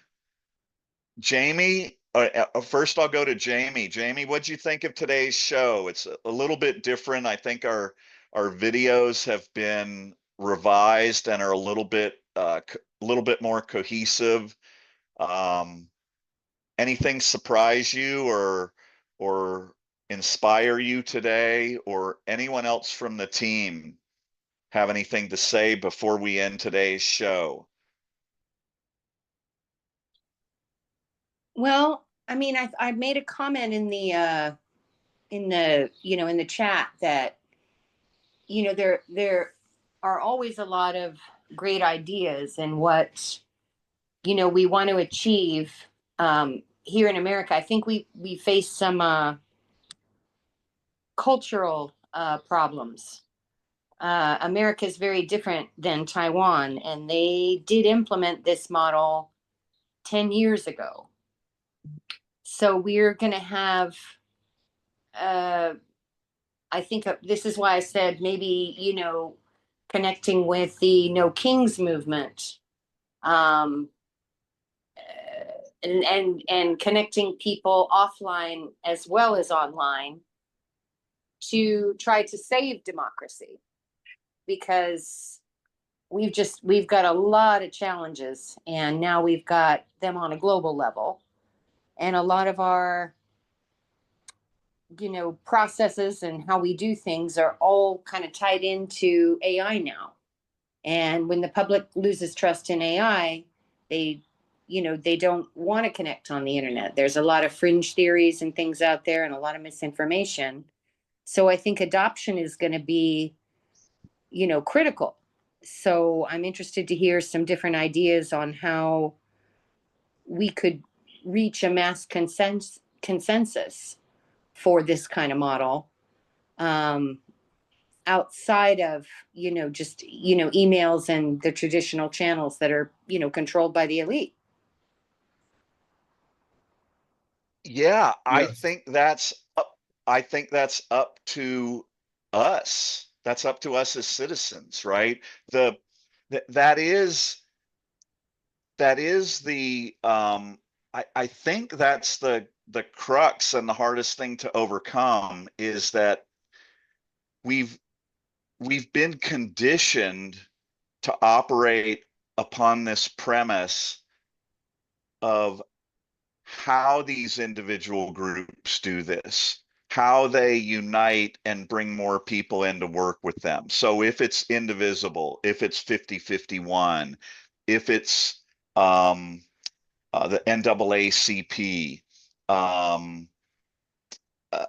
if it's the state of Texas or the state of California, right? We've been operating under this premise that goes back to what Rousseau indicated. We're conditioned to think that it happens in these small groups because that's the way it's functioned best. That's the way it's worked in the past. The ability to bridge all of that hasn't been there. And so I certainly understand what you're saying. What I'm saying, and what I believe the IOD Nations movement stands for, is to flip that script. It's the yin yang. And the thing is if you, there's a book that Malcolm Gladwell wrote. It's called The Tipping Point, and it's almost a mirror of the law of diffusion of innovation. And in the beginning of Gladwell's book, the first concept that he uses is hush puppies, and when hush puppy shoes, which I wore as a kid. I loved my hush puppy shoes, and they were the coolest things happening.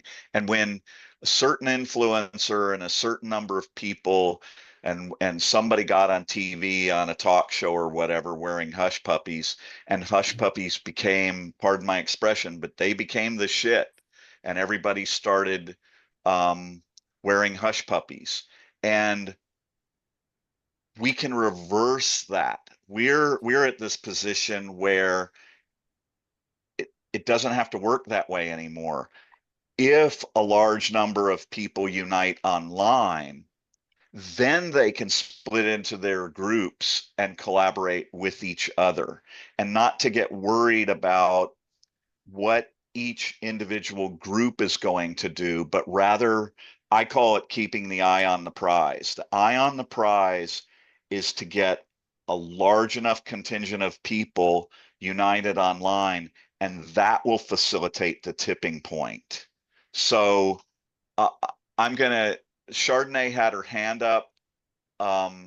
Jamie, I'll certainly want to invite you to participate in that. And I thought we had someone here for a minute who was new, who looks like they left or whatever. Chardonnay, I don't know if I should, Jamie, I'll go to Chardonnay first, and Jamie, I'll come back and see what you thought of that response. Go ahead, Chardonnay. Basically, because I wanted to go to Jamie and everyone else too, is Jamie, that was a great question. But I would like to turn it back to you in that, since it was a great question and you thought of it, what are your answers for it? What are your ideas for it? And anybody else who has any ideas for it, I would like to hear them, because that's how we work.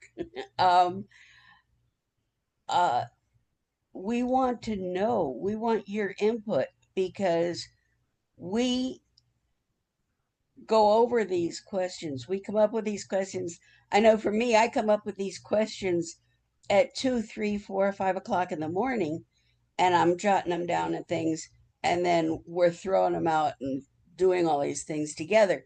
So a lot of these kind of questions we've kind of already run through between us. So it's great for us to hear your answers. So anything you would like to share, there, it's like people say, there are no silly questions. For us, there are no silly answers. So we are open to whatever ideas you guys have for us. So Jamie, what do you think? How else can we share it? What can we do? Well, I'm not sure, because you know, we all, with the advent of social media and multiple channels for that, we all have effectively, you know, kind of connected together online, and nothing good has come of it. You know, if this model, and I'm just you know, being hypothetical here, Sure, if yes, an please. online model of uniting works, why didn't it work with social media? In It's my a different, estimation, it's a, it was. it's a whole different animal.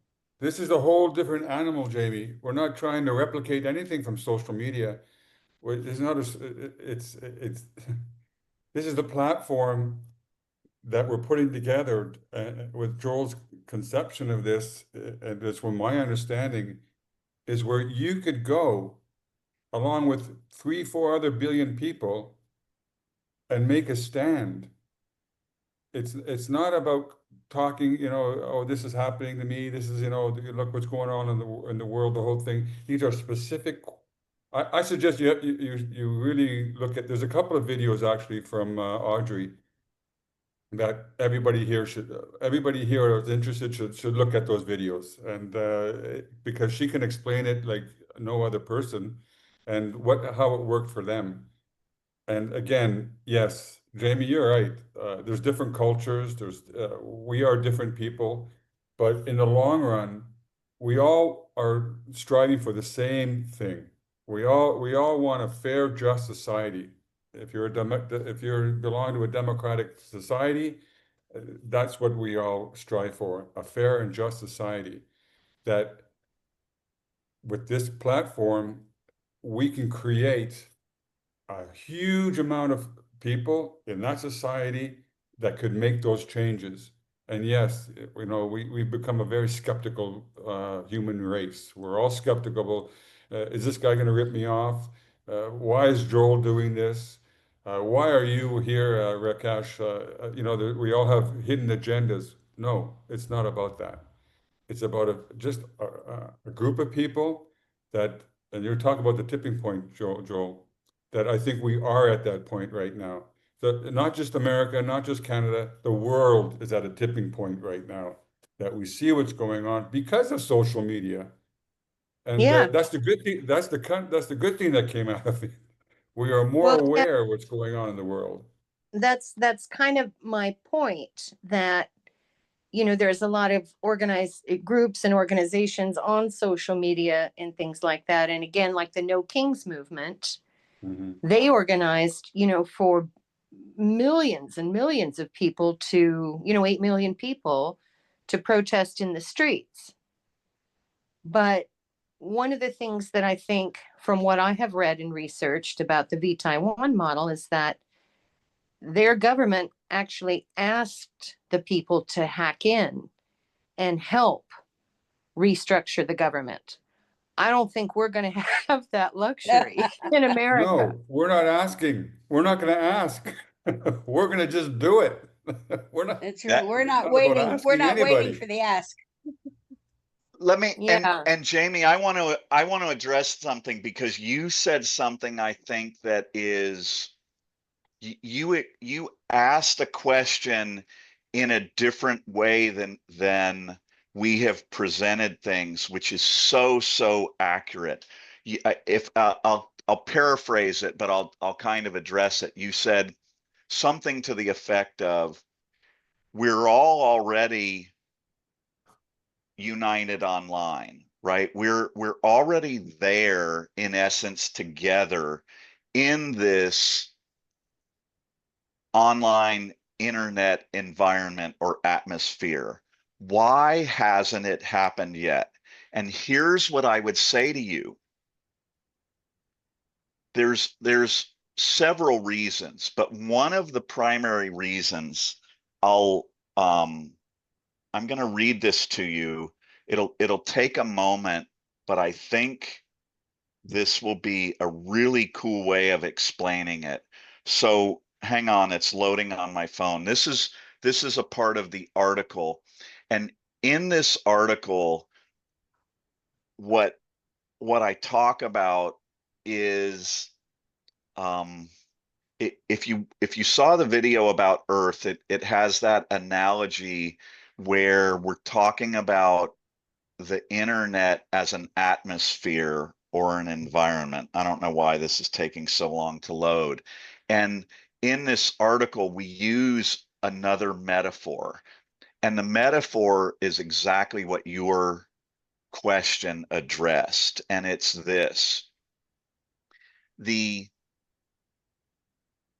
powerful entities, so like the Facebook and the TikTok is owned by China, and you can go through and see that the US government tried to prevent it, or they sold it, but we don't even know who paid for it. And what we do know is Trump got something like $10 billion out of it. Okay, these powerful, wealthy, influential entities in this online environment, I'm going to close this out and see if it'll open again. Here we go. They have created an architecture that is specifically designed to prevent us from uniting. And when you combine that, if you go back and I forget which one it is, I think you can do Brave New World Revisited, or maybe it was, I forget, Animal Farm or one of the others. There's some very specific comments that are made that one of the downfalls of humanity and free and democratic society would be sports, gambling, and alcohol. I kind of forget who said all of that, but we are distracted. So this combination of those distractions that are being sold to us and keeping us from paying attention to what's happening in our world, along with trying to figure out how to live, the article poses it like this, and it's called The Pipes and the Water. Here's the most important thing to understand about the internet, and almost nobody has said it clearly. We've been told for 30 years that the internet is a set of platforms, that Facebook is a place people go, that YouTube is a service people use, that Google is a tool people search, that the companies behind these platforms are the internet, its owners, its architects, its governors. This is a lie. Maybe not a malicious one necessarily, but a lie nonetheless. We do not access the internet. We are the internet. Every conversation, every piece of content, every search result, every connection, every transaction, every idea that has ever traveled across a network, it's generated by human beings, by citizens, by us. Facebook without its users is a server farm hanging in the dark. YouTube without its creators and viewers is empty bandwidth. Google without human-generated content to index is an engine with nothing to search. Twitter without people generating its conversations is one man talking to himself. The water created the value. The pipes claimed ownership of it. What the water actually is. Consider the ocean. Every drop connected to every other drop across every border, every language, every culture on Earth. The Atlantic touches the Pacific. The Pacific touches the Indian Ocean. There are no walls beneath the surface. Only the appearance of separation imposed by the continents that rise between them. The water was never divided. It was only interrupted. The water is us on the internet. Approximately 5.4 billion people out of the 8 billion on Earth who are already connected to the internet. This is not a niche. This is not a privileged minority. This is the majority of humanity already sharing the same digital ocean, already present in the same connected space, and that number grows every single day. These 5.4 billion people are already unified in the only way that has ultimately ever mattered: shared presence in our common world. They generate its value. They create its meaning. They are collectively and irrefutably the internet itself. The forces that benefit from democratic fragmentation have understood this perfectly. Authoritarian governments, corporate interests, algorithmic platforms, engineered for outrage over solidarity. They don't need to defeat democracy directly. Sun Tzu understood that the supreme art of war is to subdue the enemy without fighting. Keep the water divided into separate drops. Keep each drop convinced it is alone, powerful, and too small to matter. Keep it scrolling, arguing, exhausted, and certain that nothing it does individually changes anything. The water has never organized itself. IOD Nations is the current, not a new platform competing for the water's attention, not another pipe claiming to deserve its flow. A coordinated layer, the first serious attempt in human history to let the water recognize itself as an ocean and move with the full, unhurried, unstoppable weight of what it has always been. And to what Peter said, tides don't petition. They don't protest and they don't go home. They don't ask permission. They simply and continuously move. And what we're saying is, for the first time in human history, the tide of freedom and democracy can move at the click of a mouse or the tap of a screen. And these entities and these algorithms and the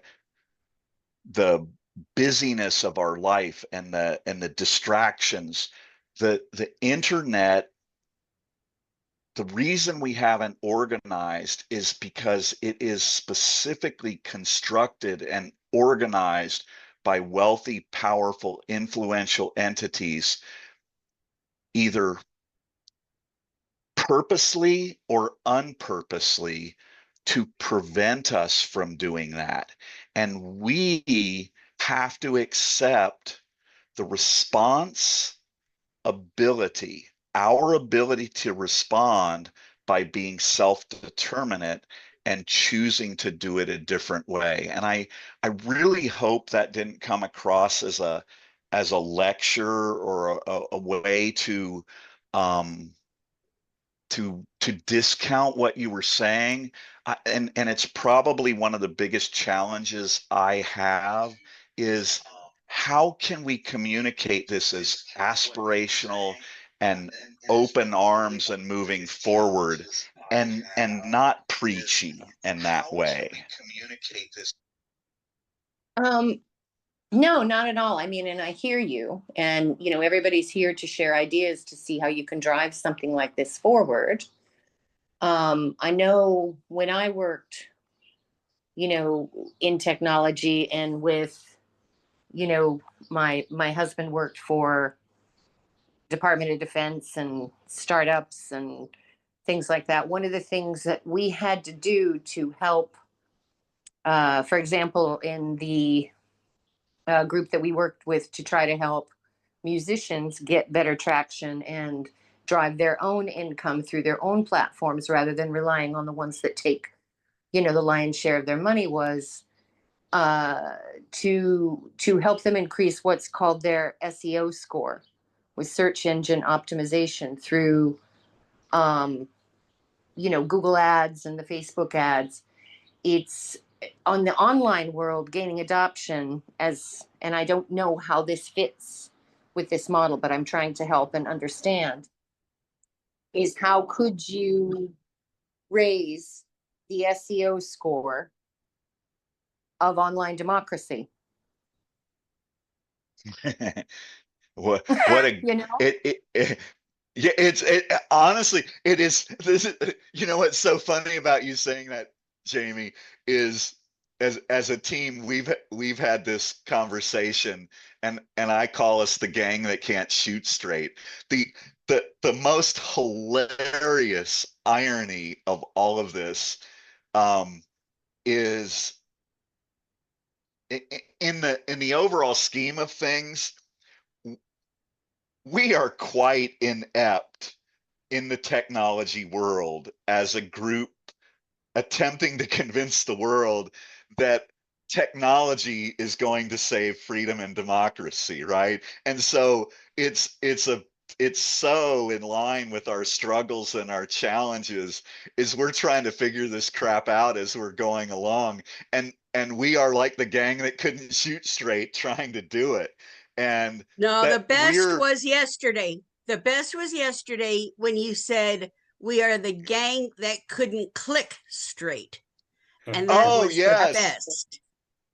That was the best. And so that's the irony of it, Jamie. And that's kind of, thank you so much, Chardonnay, because that was a good that was a good line.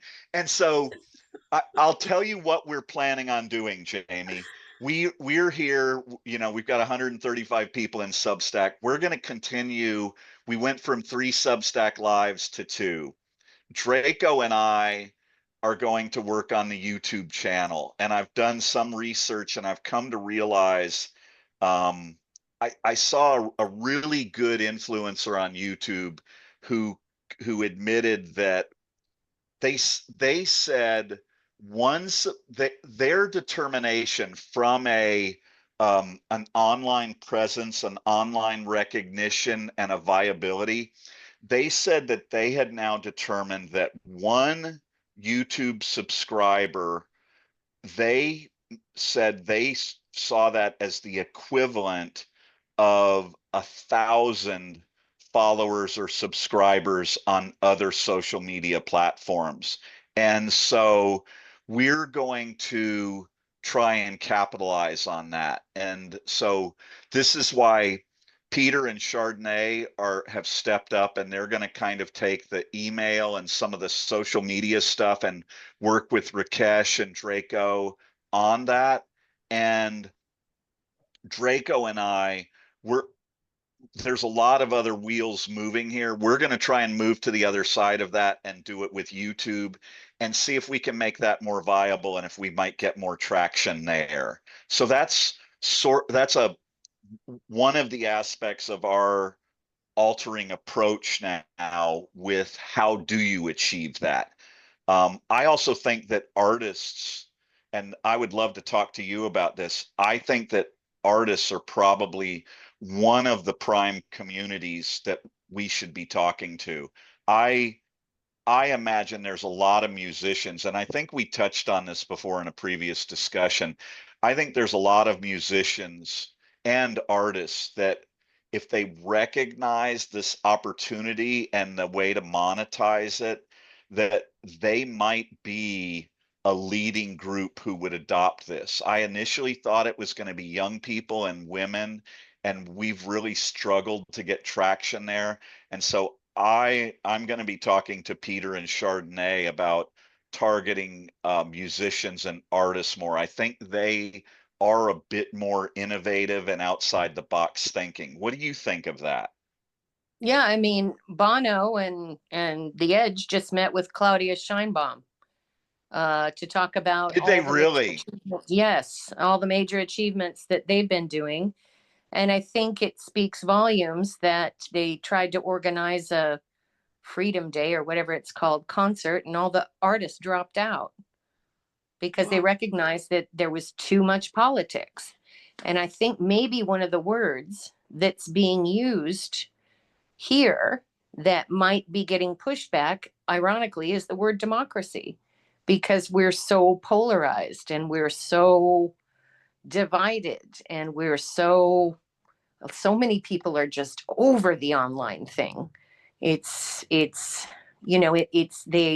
they feel controlled by it. I know a lot of the older people that I talk to they don't use social media and they don't want an email account. They don't even want a cell phone, but they have to have one to log into their damn bank. Yeah. So there's a lot of challenges here, culturally, societally, financially, but like it or not, we are all, what is it? Something like 82% of the Fortune 500 companies are using AI. Well, AI is, I always said use IA, not AI, because the way they're using AI is for clickbait, and Meta got 55 billion in revenue in Q1 from AI ads.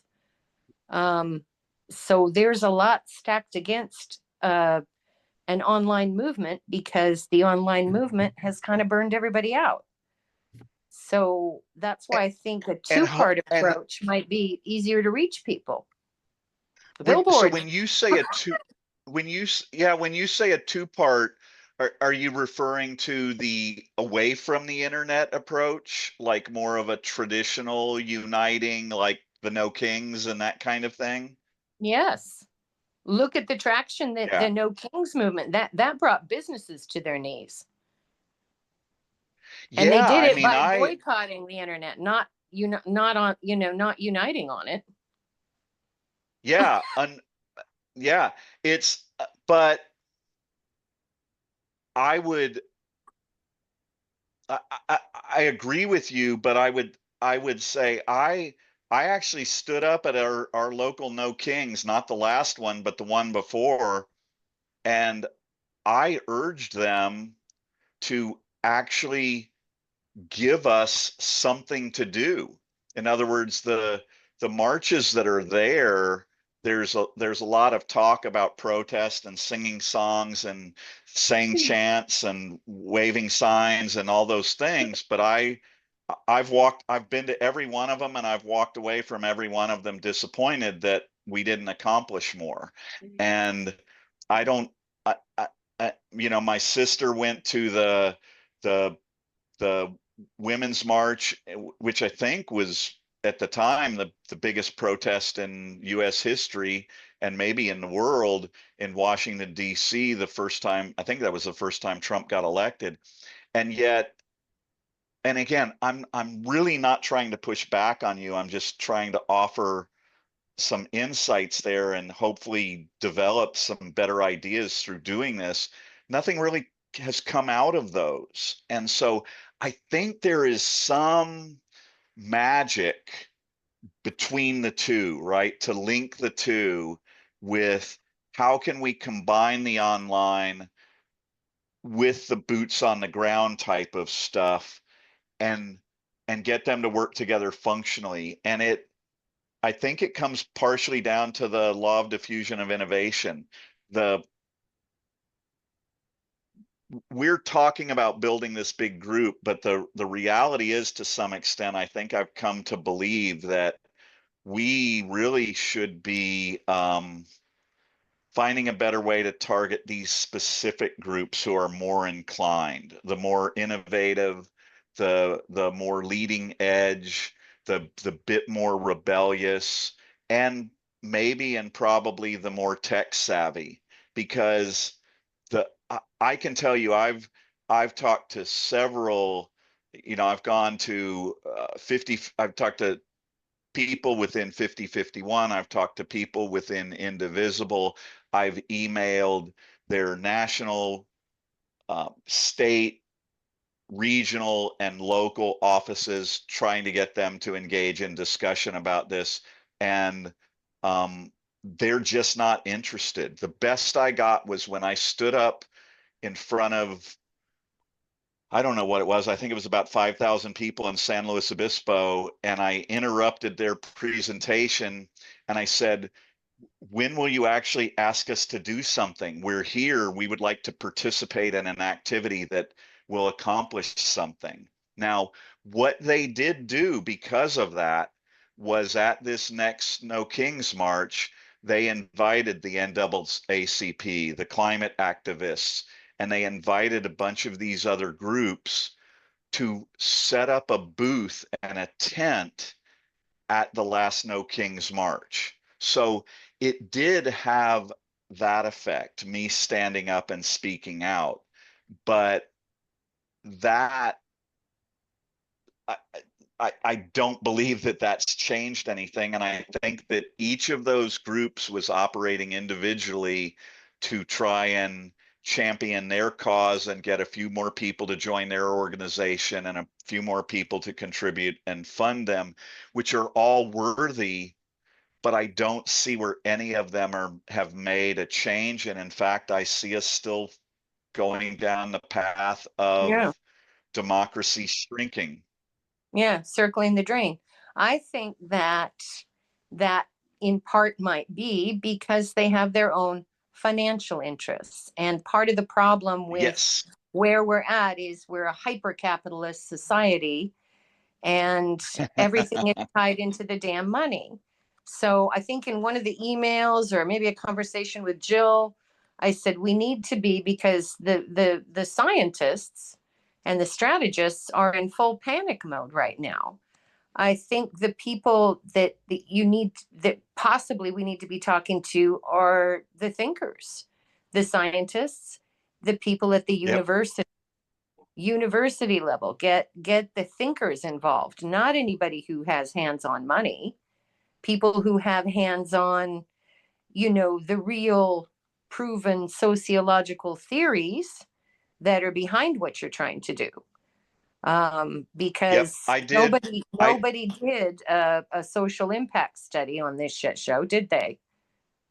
Now we have to reverse it. No, I mean, yeah, I did several email campaigns to, I believe it was 200 political science professors at 4 universities in California over. It was not a well executed.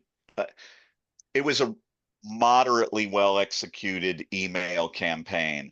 I could not get one political science professor, even though I got about I think at one initially, I think I got about an 70 or 80% open rate on my email. And yet not one engagement. And Yeah. I think I dropped the ball there, Jamie, because I believe I should have gone there in person and like spoken to students. And this is just not my wheelhouse. It wasn't until the So first of this year that I decided to really put my face on it. And I really cringed at that. And so I think that's part of what you're talking about and my weakness in that area that helped contribute to it not being successful. I had an interesting conversation with a contractor friend of mine he has a master's or studied both biological science and political science at the same time, and realized, that it was a huge conflict of interest because political science is basically, we kind of screw people over and kill them in the name of political power, and we're killing the planet while doing it. And that is kind of the crux and the reality of our times, is that, all of this stuff with AI and the mining of the minerals for the batteries and things like that, it destroys the planet and takes all the water to do it. So we're in, not only a global financial crisis, but the way we've done things is causing an ecological catastrophe as well. There was Elon was doing illegal mining in the DRC. Oh yeah, with children for the batteries of a Tesla. Who he was claiming saved the planet. It doesn't save the planet; it destroys the planet. And this, I studied sociology, where in Sociology 101, they basically show us how technology, especially when it's used by our adversaries and bots and it gets to this level, destroys humanity. So well, there's a lot of things that can be manipulated online. Yep. And yep. I think that but I know that a lot of people are craving a that. human connection. A human connection. One of my comments to the professors was the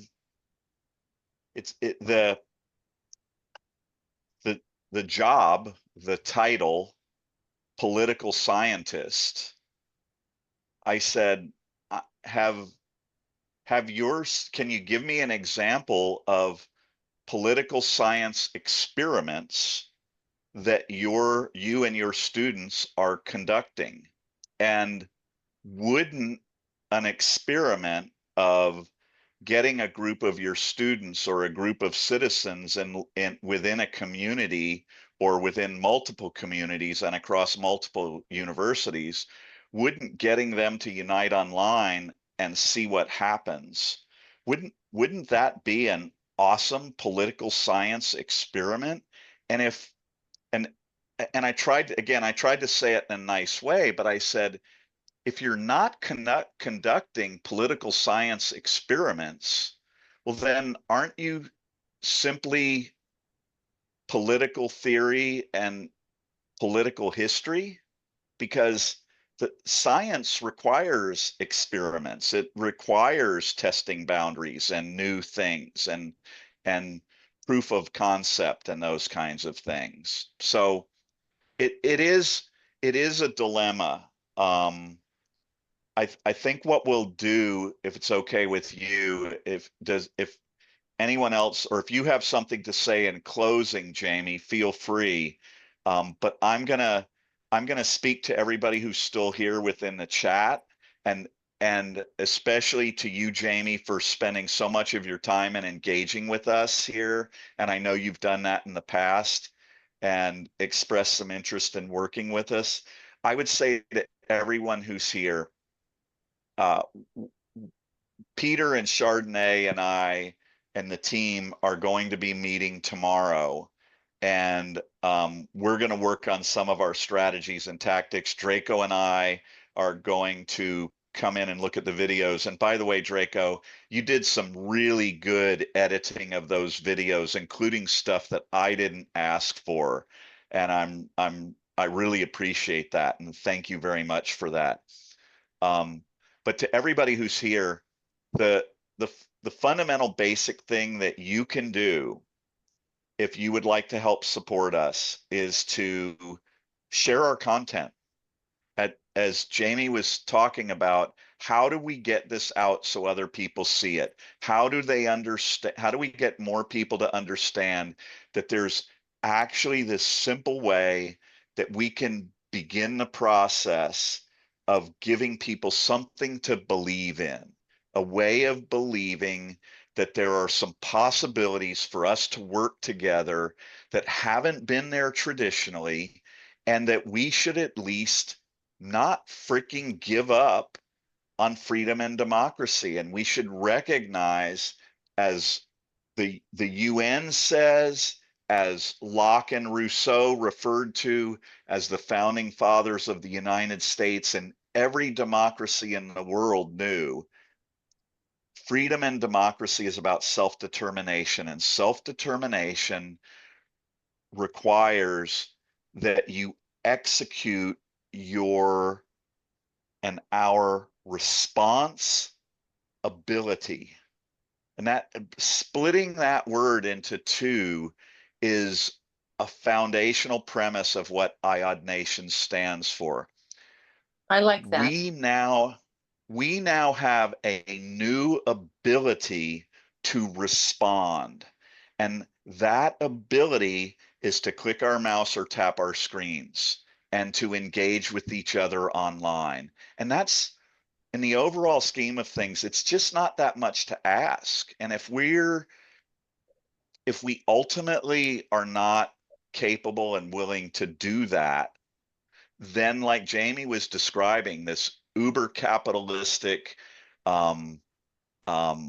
technology, AI, bad actor led model that we're living with on the internet, they are either going to become the new dominion over our world, or we're going to unite and we are going to obtain dominion over them.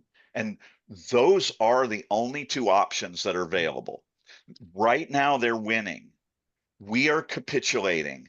We're refusing our ability to respond to them by demanding that they meet our needs. And that's what Peter talked about. We're not asking them for permission, because there's a famous quote that says something, the powerful never give up power and influence. You have to rip it from their hands. And Sun Tzu said, the supreme art of war is to subdue your enemy without fighting. And then he said, opportunities seized multiply, and nothing multiplies like a movement and cohesive collaboration on the internet. It is the biggest multiplying factor in our modern world, and it's imperative that we utilize it. And we're asking you, everyone who's out there, to support us in Substack, to register to become a citizen, to tell people there's this group of crazy people who think that there's a way to empower all of us across the world in a free and democratic way that no one else is talking about. And you may think they're crazy, but at least go listen to them. And that's us. Yeah, and I think that there's a window of opportunity coming, because there are a lot of good things happening. This is the time. It's going to be when Trump goes down, the rest of these people that don't have immunity are going to be left holding the bag. They're starting to prosecute them. They're starting to, learn their hard lessons that you can't use bullying as foreign policy.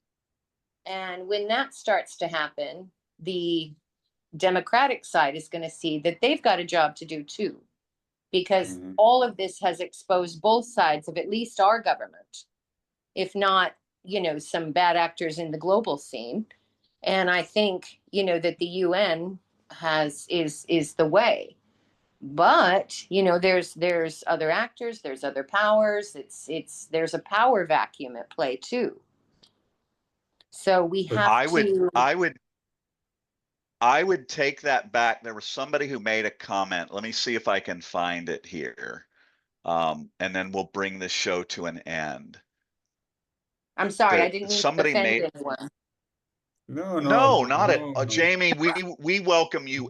We welcome you anytime. You're so calm and you're so reasonable, and we're not just looking for people who agree with us. And by the same token, please don't be offended if we or I push back, right? But there was a gentleman over here in the live chat, and he made a comment. He said, "What are you fighting against?"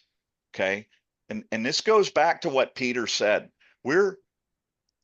What we're doing, what we're proposing, what we're championing ultimately does fight against authoritarianism and the wealthy and the powerful.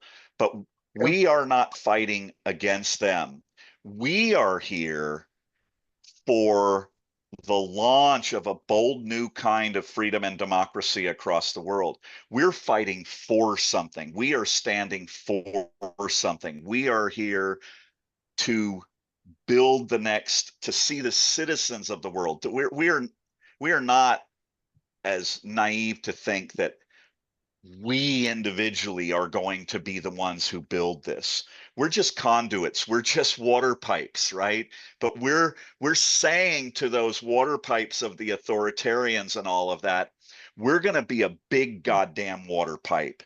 And there's going to be a flood that comes through us eventually when the pro-democracy citizens of the world unite online.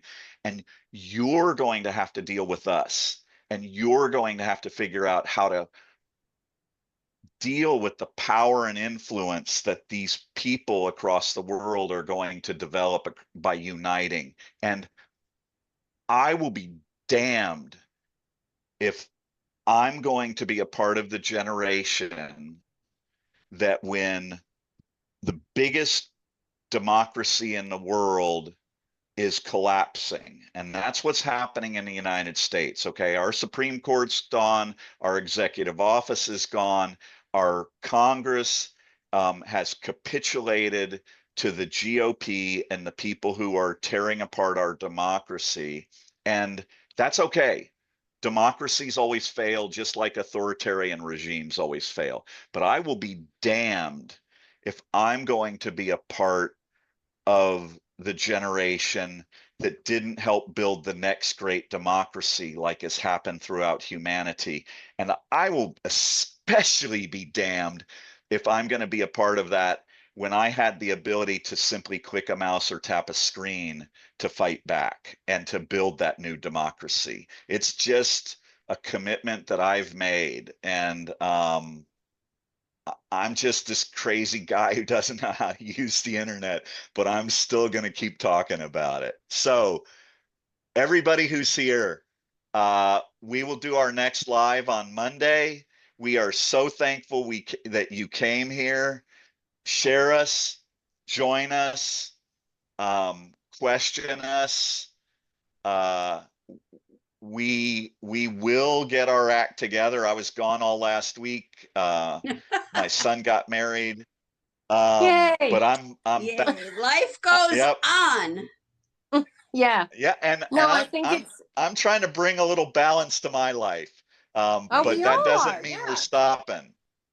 Right. And I'm never offended to have any kind of pushback.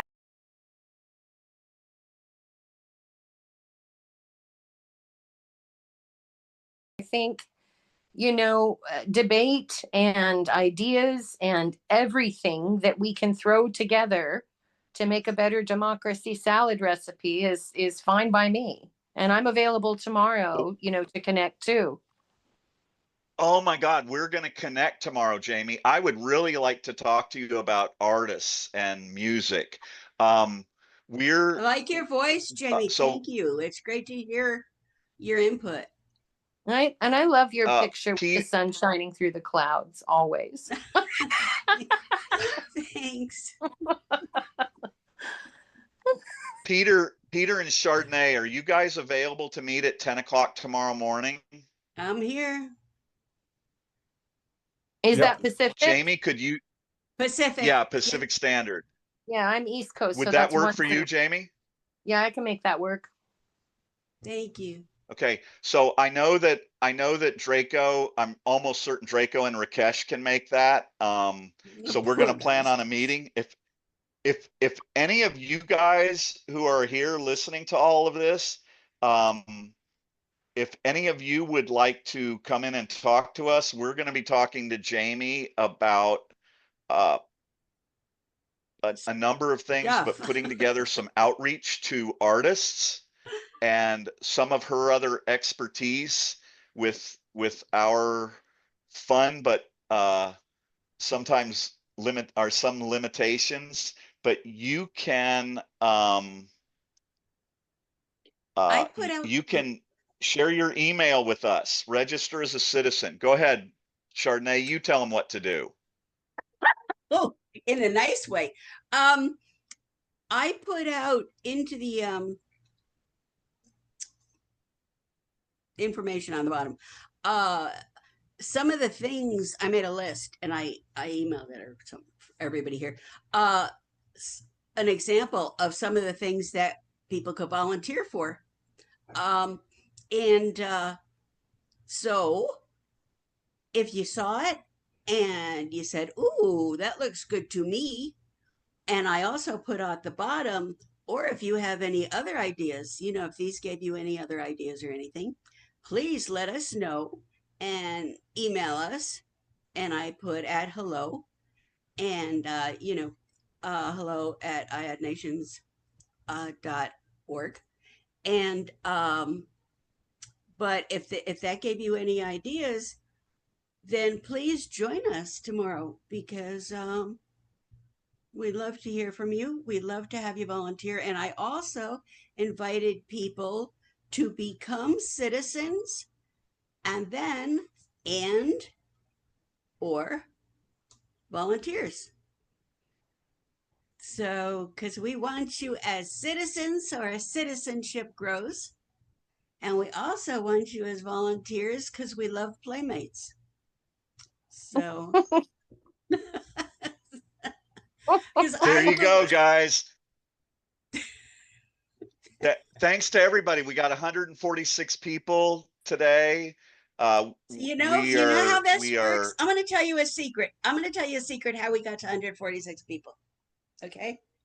Okay. I sat here for the entire time and I hit the heart.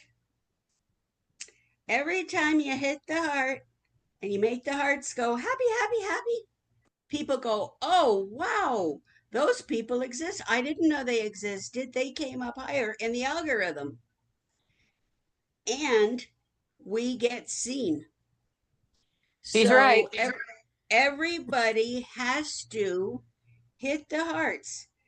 Everybody who comes to visit, everybody who's here, just please, please, please keep tapping those hearts. Because the more we tap, the more we get higher and higher and higher in the algorithm. And the more we get higher in the algorithm, the more people know about us. Because there are now so many people having lives. They have lives about everything and anything. I mean, I went to one guy's live and I swear it went live and he was sitting there eating cereal. And then, we thought, it went live. And he was just sitting there eating cereal. And then all of a sudden he said, oh, but he still didn't say anything or do anything. He was just eating his cereal. Now he's one of many. So the more we have to get above him, great. Because that's who we're fighting. We're fighting against all these many, many, many people's lives. So that's how we have to do it. I'm gonna kick in because Draco asked for something. He worked on a new intro video that we were gonna make a part of today's show. So all of you who are here, maybe you missed a big part of who and what we are. We're gonna play that video as our outgoing message. So Oh boy. it'll further inform you about what IOD Nation stands for. And if you got here late, oh, Rakesh made this one. That's correct. This was Rakesh's Rakesh! video. Oh, Rakesh. So oh, we're Rakesh, gonna he makes so nice videos. we're gonna Awesome. share this with you because I think a lot of you have come in here at the end of this, and this will Yes. help you understand better who and what we are. So this will be our outtake, and thanks everybody for being here, and we hope you enjoy the video. So take it away, Draco. Hit play. Welcome to IOD Nations, International Online Citizen-Led Democratic Nations. Are you fed up? I'm going to do this audio live. And fearful about damn near everything related to freedom and democracy? Are you seeking your people? Sane, compassionate, literate, patriotic, law-abiding, and pissed-off people who despise pedophiles and are looking for a legitimate way to unite to fight back without having to surrender your whole existence and positive outlook on life? We at iodnations.org are your people. We have a simple, easily implemented badass plan for the future of freedom and democracy all across the world. International and national online citizen-led democracies like you have never imagined. Freedom and democracy are never stagnant. Democracy is either growing or it's shrinking.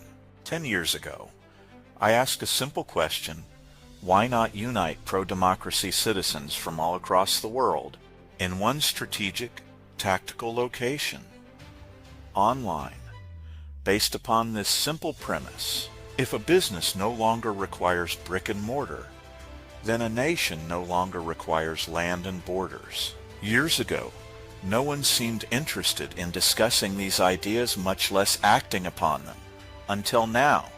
Currently, Taiwan, Ireland, the Netherlands, Iceland, Switzerland, Munich, and Barcelona have implemented or are implementing their own versions of online citizen-led democracy.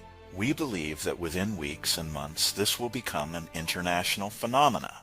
Soon you will be reading and learning about how Taiwan and their online citizen-led democracy has now achieved a citizen approval of their government of 70%, all because of online citizen-led democracy. Think about that.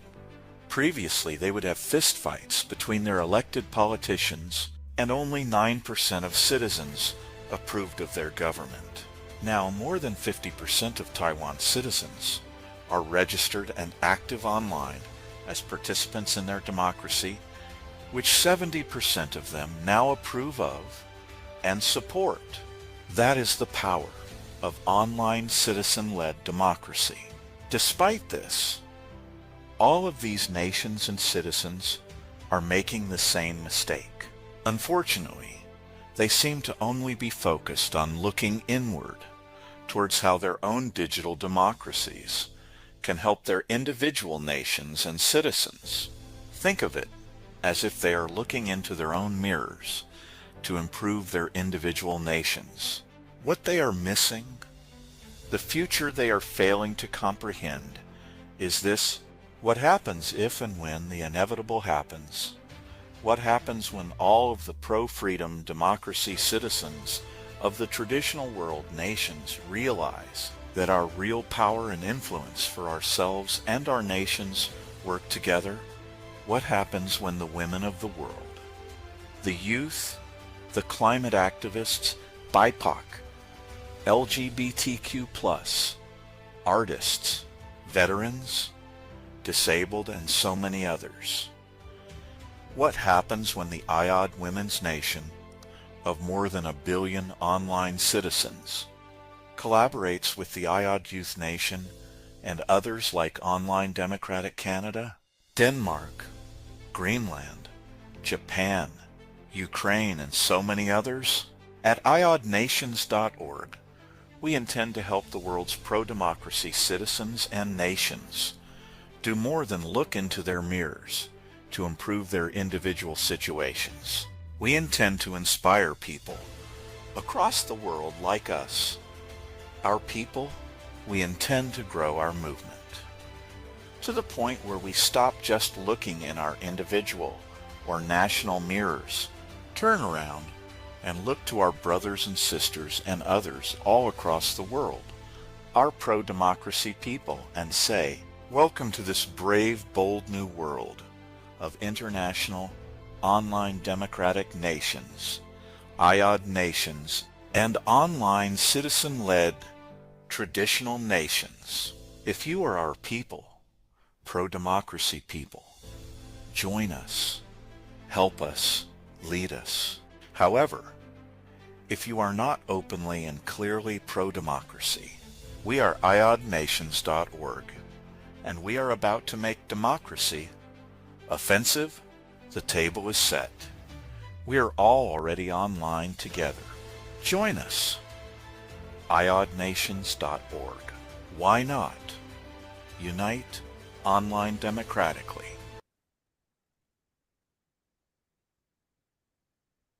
Why is offensive a question?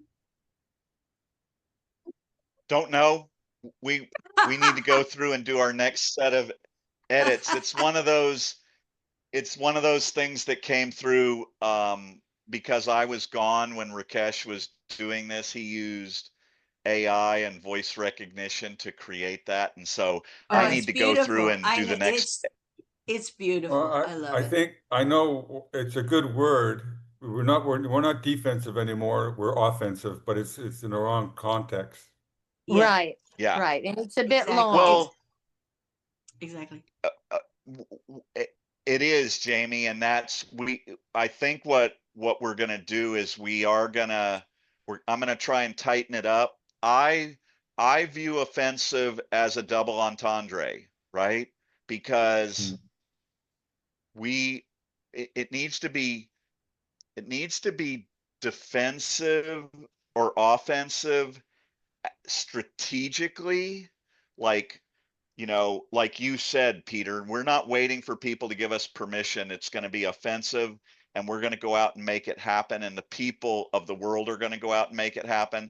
But the other part is it also there needs to be, and I know Chardonnay is concerned about this, but I believe there needs to be a bit of an edgy, offensive part of the message to bring some of the people in, like Jamie was referring to, where they just think of democracy as this blasé,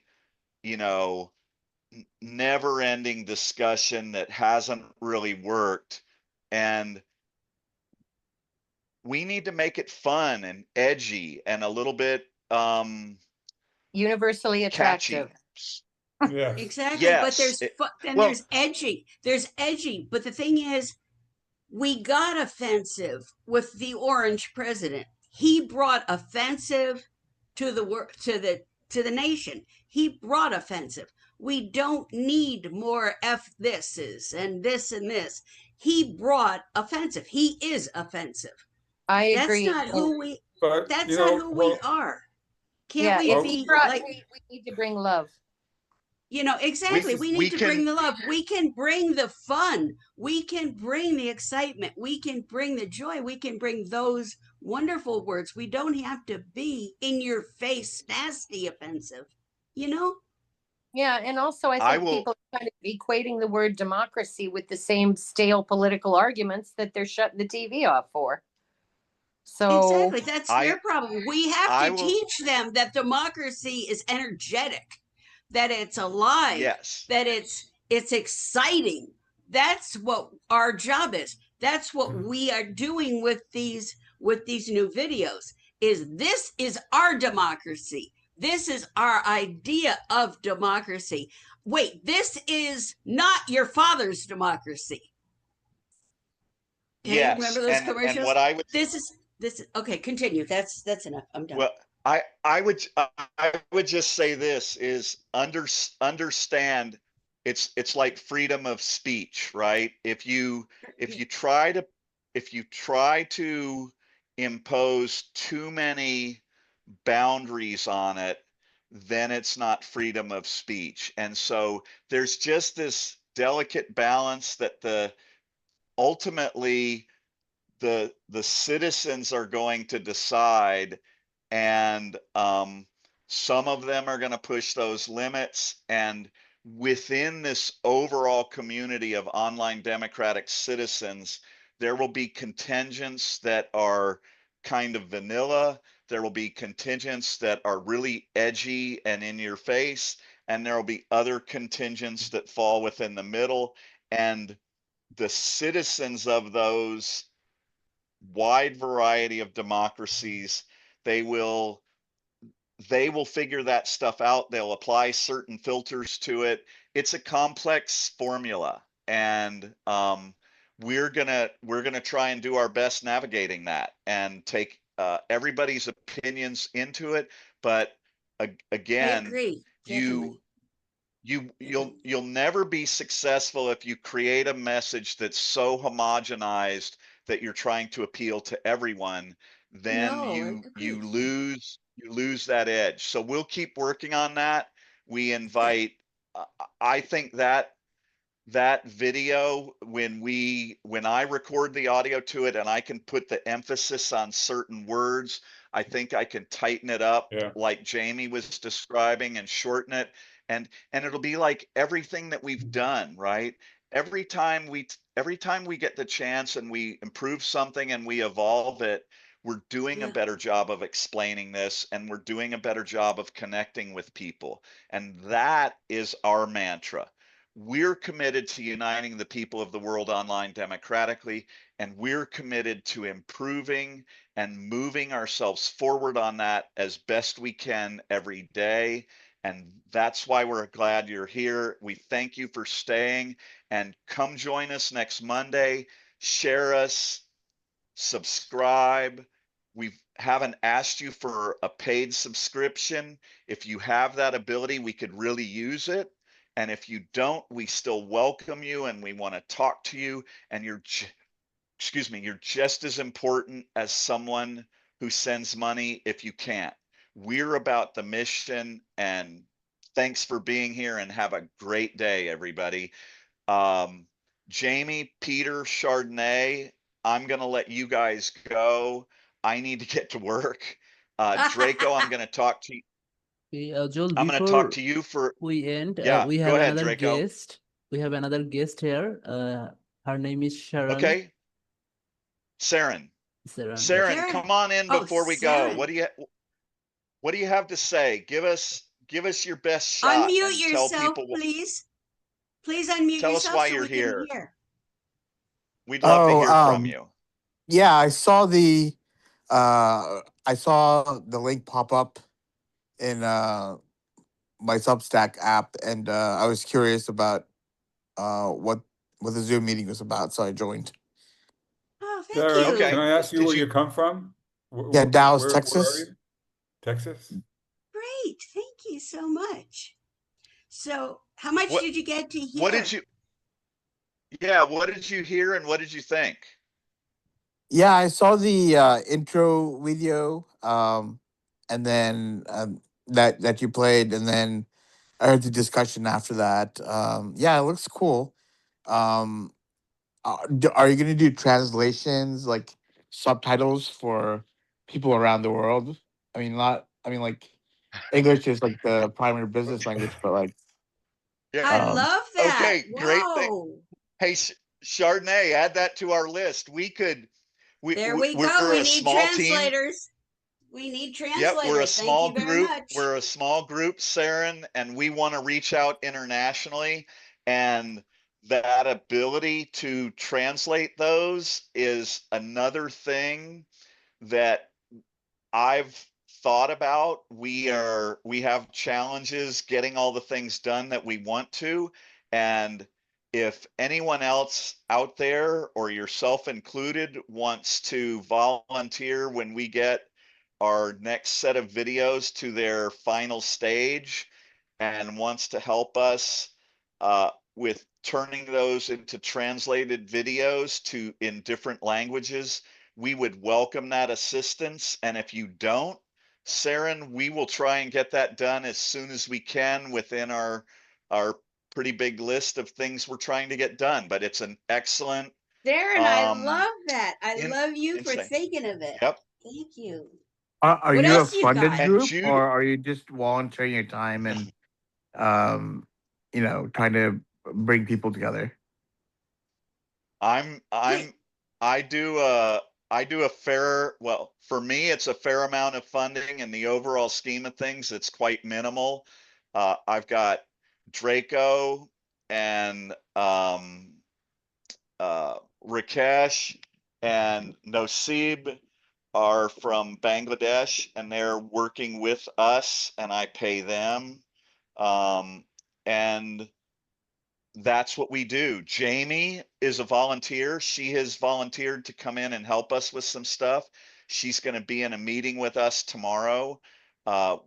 We could certainly have done a better job working with people who have volunteered as we're getting our structure and stuff together, and we're going to be doing that. But we're pretty darn small. We have a moderate amount of financial support on our Substack, and we welcome that, but we don't go out really asking for it. It's something where if you have the ability and you're motivated to do it, we would welcome it.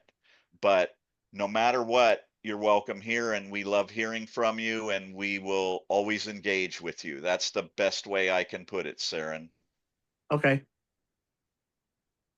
All right. All right. So Thanks for your input. And yeah, Do you have Saren, any other thanks for being here. suggestions or any ideas, or Yeah. how did it feel to you? You know, how was the general feeling of everything? It was the messaging was like broad, but maybe having, those tools. I mean, like I know I'm not personally a fan of it, but it's the way social media is nowadays with TikTok. Like having long form video is cool, but also having those tools that break it up into short form, so that way you can target specific interest groups with the part of the messaging that appeals to them in short form video, and then have the long form video for people who initially get attracted to the short form video, and see you can watch the whole videos at your YouTube link or wherever you're gonna post it. Sure. It's a great idea, Saren, and that's one of the things that Draco and I are working. Draco does a lot of the videos for us along with Rakesh, and we are certainly working and moving in that direction. So thanks for the recommendation. You nailed it. It's reinforcing what we were thinking of doing in the next step. So that's great. Yep. All right, guys, we really need to go. Thank you so much for being Please here. return, sir. Thank you. Thank you. Thanks, Jamie. Thanks, Chardonnay. Thanks, Joel. You too. Thanks, everybody. I love Bye, you everybody. all. We'll see you tomorrow. Draco, I'm gonna reach out to you, Draco, in just a moment, okay?